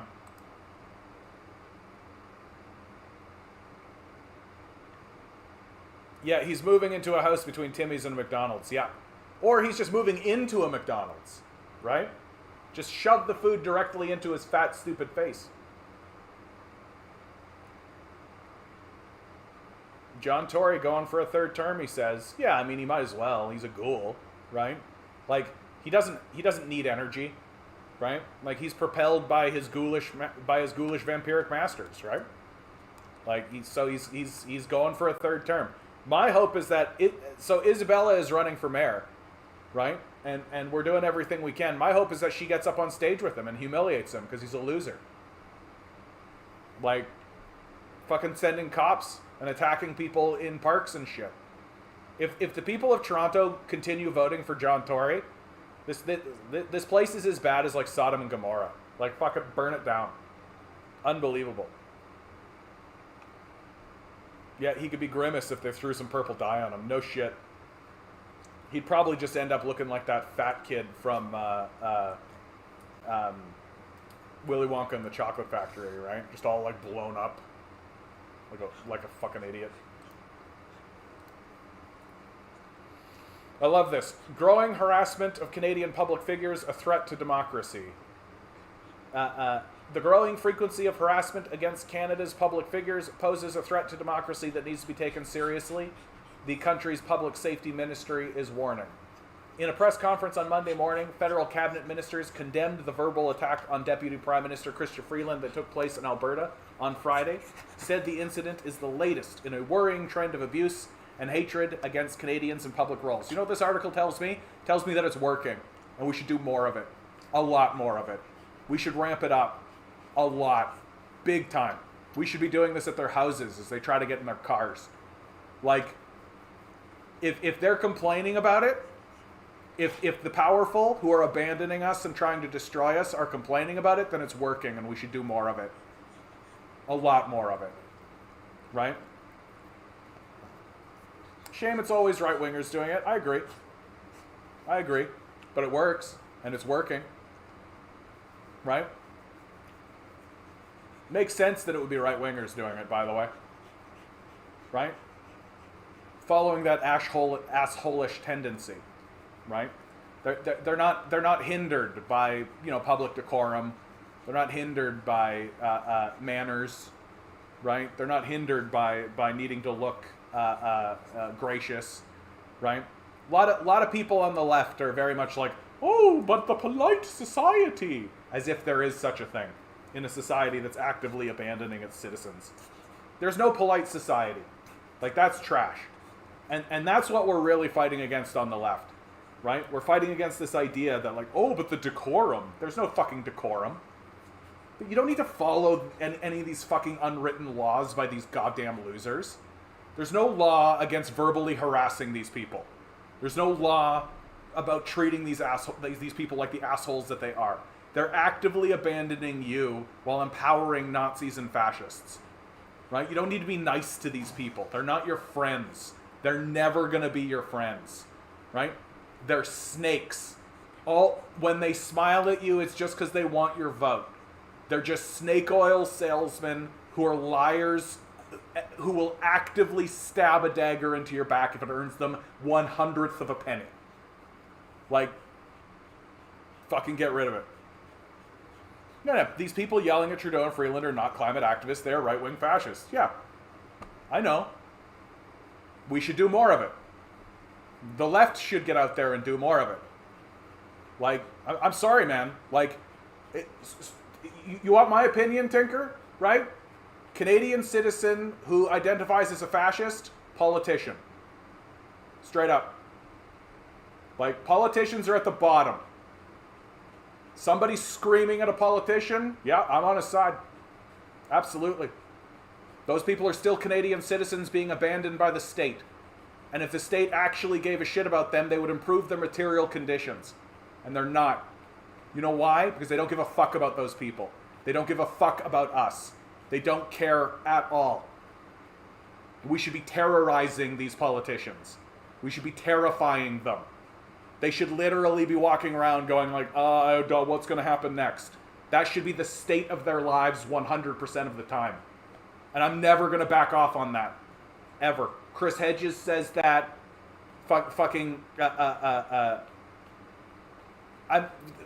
So, again, Tinker, right? Like, this comes down to the very... Ugh.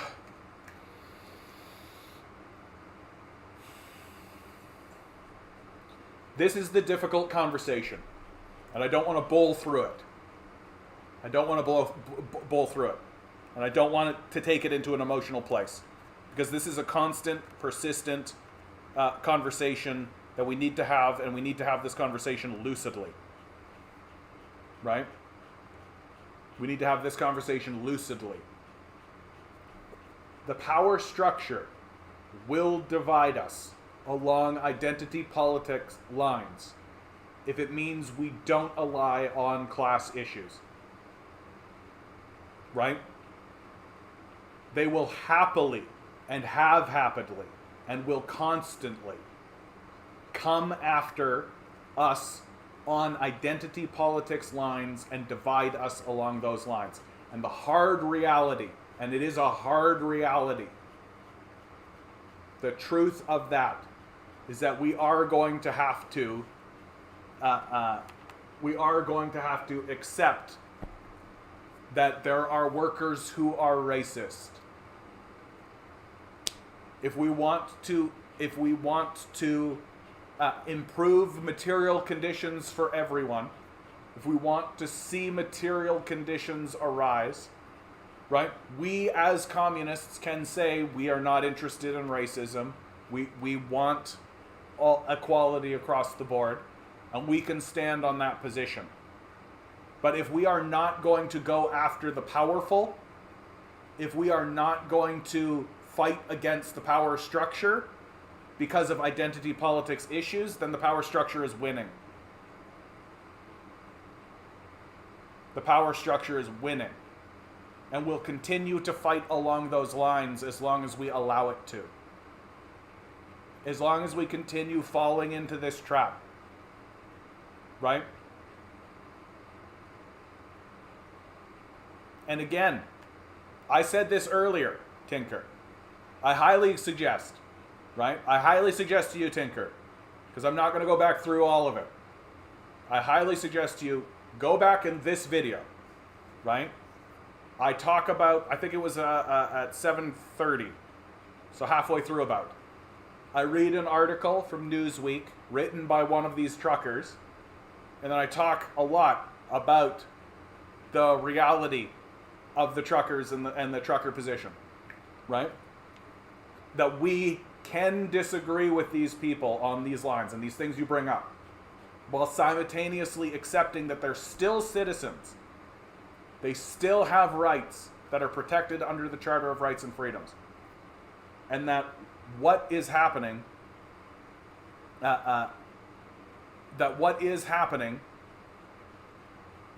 to the trucker convoy, we should be affronted by,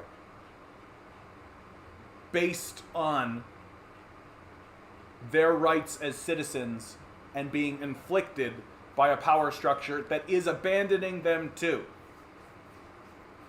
That is abandoning them too. And even, and we can absolutely disagree with them on these lines. We can absolutely disagree with them on these lines. But the truth is that silencing them and treating them as if they are to not be engaged with is not helping, and will never help. If anything, it's empowered them more, because it's allowed the conservatives to absorb them into their ranks. Yeah, the specifics of who, what, when don't matter to me. It's about the people versus the machine. I'll stand with whoever, if they are for the greater good. And I mean, Pierre is not a member of the WF, but come on. Like, he's going to work for those guys too. Like, come on. Come on. Come on. Okay, let's do the rapid fire. We got 5 minutes on the clock, 4 minutes on the clock. TD Bank sees up to a 25% drop in Canadian home prices by early 2023. So it'll be Tinker, keep it polite, okay, bud? Please. This is an emotional subject, I understand. Keep it polite, okay? Thank you. Sees up to 25% drop in Canadian home prices by early 2023. So that doesn't even bring it down to 2019 levels, and it's just a discount for the billionaire class to pick up cheap assets. That's what's happening here. I'm going to save. Let me read it first. Class struggle is intensifying. We must prepare for when the bourgeoisie's fighting wind strikes. A confrontation is coming. I'll save this one. I'm going to save this one for tomorrow. Another one I'm going to save for tomorrow.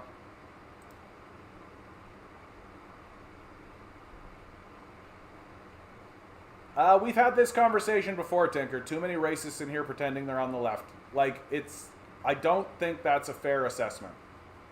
Like, the identity politics issue, right? The issue of racism, the issue of feminism, these issues, right, are issues that we are concerned about. Absolutely. Right? We are actually interested in having these conversations and taking them seriously. Like, the Communist Party of Canada, myself included, consider this country a settler colonial society. Right? Have a good one, DM. What happens far too often, is that issues of workers' issues, class issues, are deflected against. Right? That identity politics is used by the powerful as a shield to absorb any conversation about class and deflect it back into identity politics. So the Freedom Convoy is precisely the conversation. Right? It's the perfect example. Because here you have working class people who are standing up and fighting against the government, right? And we can disagree with them. While simultaneously looking at what the power structure is doing to them and knowing that they're going to do the same thing to us. They're going to evoke the Emergencies Act. They're going to treat us like we're a fringe element, right? They're going to call us names. They're going to paint us with brushes, right? And they're going to deflect it away. And I understand that that's a difficult thing to deal with. And I also understand, and I do need to address it, that I am a straight white man, and so there is a certain degree of, well, that's easy for you to say. And I respect that. But at the same time, I feel it needs to be said that when do we actually talk about the issue of class? When does class come first? How does that happen? When do we actually have that conversation? And if all we're going to do is get mired in the identity politics issue, the identity politics of racism, the identity politics of misogyny and chauvinism, right? Well, okay, when do we get past that into the actual conversation of class? And so I respect your position completely. I understand that. But to me, I am here to talk about and highlight class. And my concern is that if we don't constantly and persistently drive towards that point, then we will never get there. So, and I hope you can respect that. I understand it's a very emotional and passion-driven subject. No doubt. And I respect that quite a lot. Why is it on progressive workers to let it go and reactionary racist workers to get a pass? Or that they have to be the ones to lead? No, I mean, I don't think that they have to be the ones to lead. Look, my view on this is simple, right? They're just showing up and doing it, right? They're just getting out there and doing it, right? That if us communists and us leftists were actually affronted by what they were doing, we'd be doing it too, right? We'd be getting out onto the street. And so this is why I say we should get out into the street. We should do it, right? Because that's where the real action is going to happen. And this is why I say we can disagree with these guys, right? But we should also be deeply skeptical of how the power structure is reacting to them, right? That the way that the power structure is reacting to them, they will be the same way it reacts to us. And if we actually genuinely cared about the Freedom Convoy and were genuinely concerned about the Freedom Convoy, then we'd be getting into the streets too. Because that's where the real politics is going to happen in this country, right? That's why I'm organizing street protests. That's why I'm organizing to try to get people out. That's why I'm constantly promoting it. That's why I'm trying to build this base. Because that's my goal, to do just that. And when I see these Freedom Convoy trucker guys doing just that, well, I respect it. Because it's exactly the right thing to do. It's exactly the right thing to do. They know it. They know it. And if we want to build a legitimate struggle against them and against the power structure, then we have to do it too. Then we have to do it too. And if all we're going to do is get mired in the... And let's say it's the fact that they're reactionary racist workers.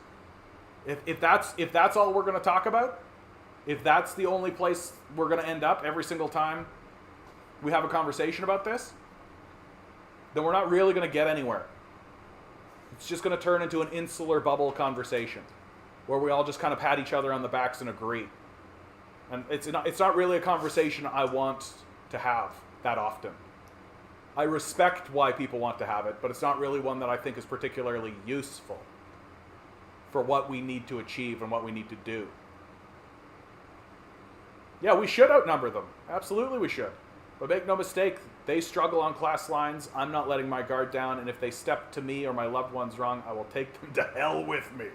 Content like lighting a match, just like lighting the Molotov cocktail. I'll take them to hell with me.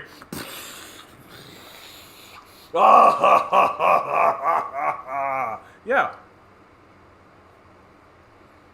But yeah, I'm right there with you, man. I'm right there with you. Like, and a big reason why I talk this way, and I'll address this again. Like, I know a lot of these guys. I know these truckers. I know this trucker type. I know these guys. I grew up around these guys. A lot of them are just kind of ignorant hick types. They're not violent. They don't have a violent desire. They might be bigoted. They might have racist views, but they're not Ku Klux Klan members, right? They're not going to people's houses and lynching people, right? And there are differences there.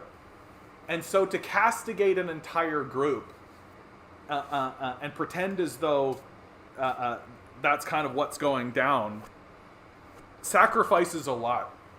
You sacrifice a lot doing that, in my view. You sacrifice a lot.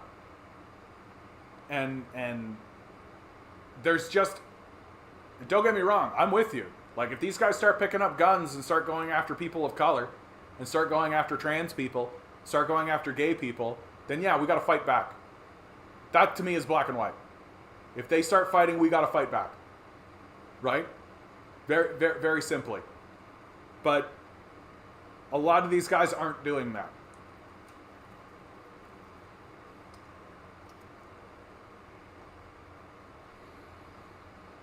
People are all sorts of misguided now, writes Methane, if everyone's job to nudge them in a better direction. I mean, that's another part of the conversation too, right? That's another part of the conversation too. And another kind of thing. Yeah, they went after Clara Sorrenti. You're right about that, Oddity. That's a good thing to say. That's a fair thing to say. Right? They went after Clara Sorrenti. Like, to me, it's a childishness. Going after someone just because of their sexual orientation, just because they identify some way. Like, it's just childishness. It's dangerous, don't get me wrong. But like the root of it, like the basis of it, is just like 2-year-old childishness. It's just literally a monkey going, ah, and that's it. Anyway, I do want to reiterate something, because every single time I have this conversation with someone who feels passionately about the subject, it's an extremely difficult conversation, but it's one that I will constantly push on. Because my concern, in all cases, is simply the question, when do we have the class discussion? That's what I'm here to do. I'm here to have the class discussion. And that does mean, on occasion, we are going to have to acknowledge racism, acknowledge misogyny, acknowledge that this exists, and say, there it is. Now, let's have a class conversation. And that's not easy. And I admit that, and I know that. And my hope is that people listening understand that, and understand that I'm not trying to dismiss those issues. I'm not trying to downplay those issues. I'm not trying to say those issues are not relevant. I'm not trying to say any of that. What I am trying to say, I'm simply trying to ask the question, when do we talk about class? And if we're not going to talk about class at all, then I'm not interested in the conversation. That's what I'm here to do. This is the Canadian Commie. We believe in class-based politics and improving the material conditions of the citizenry by fighting along class lines.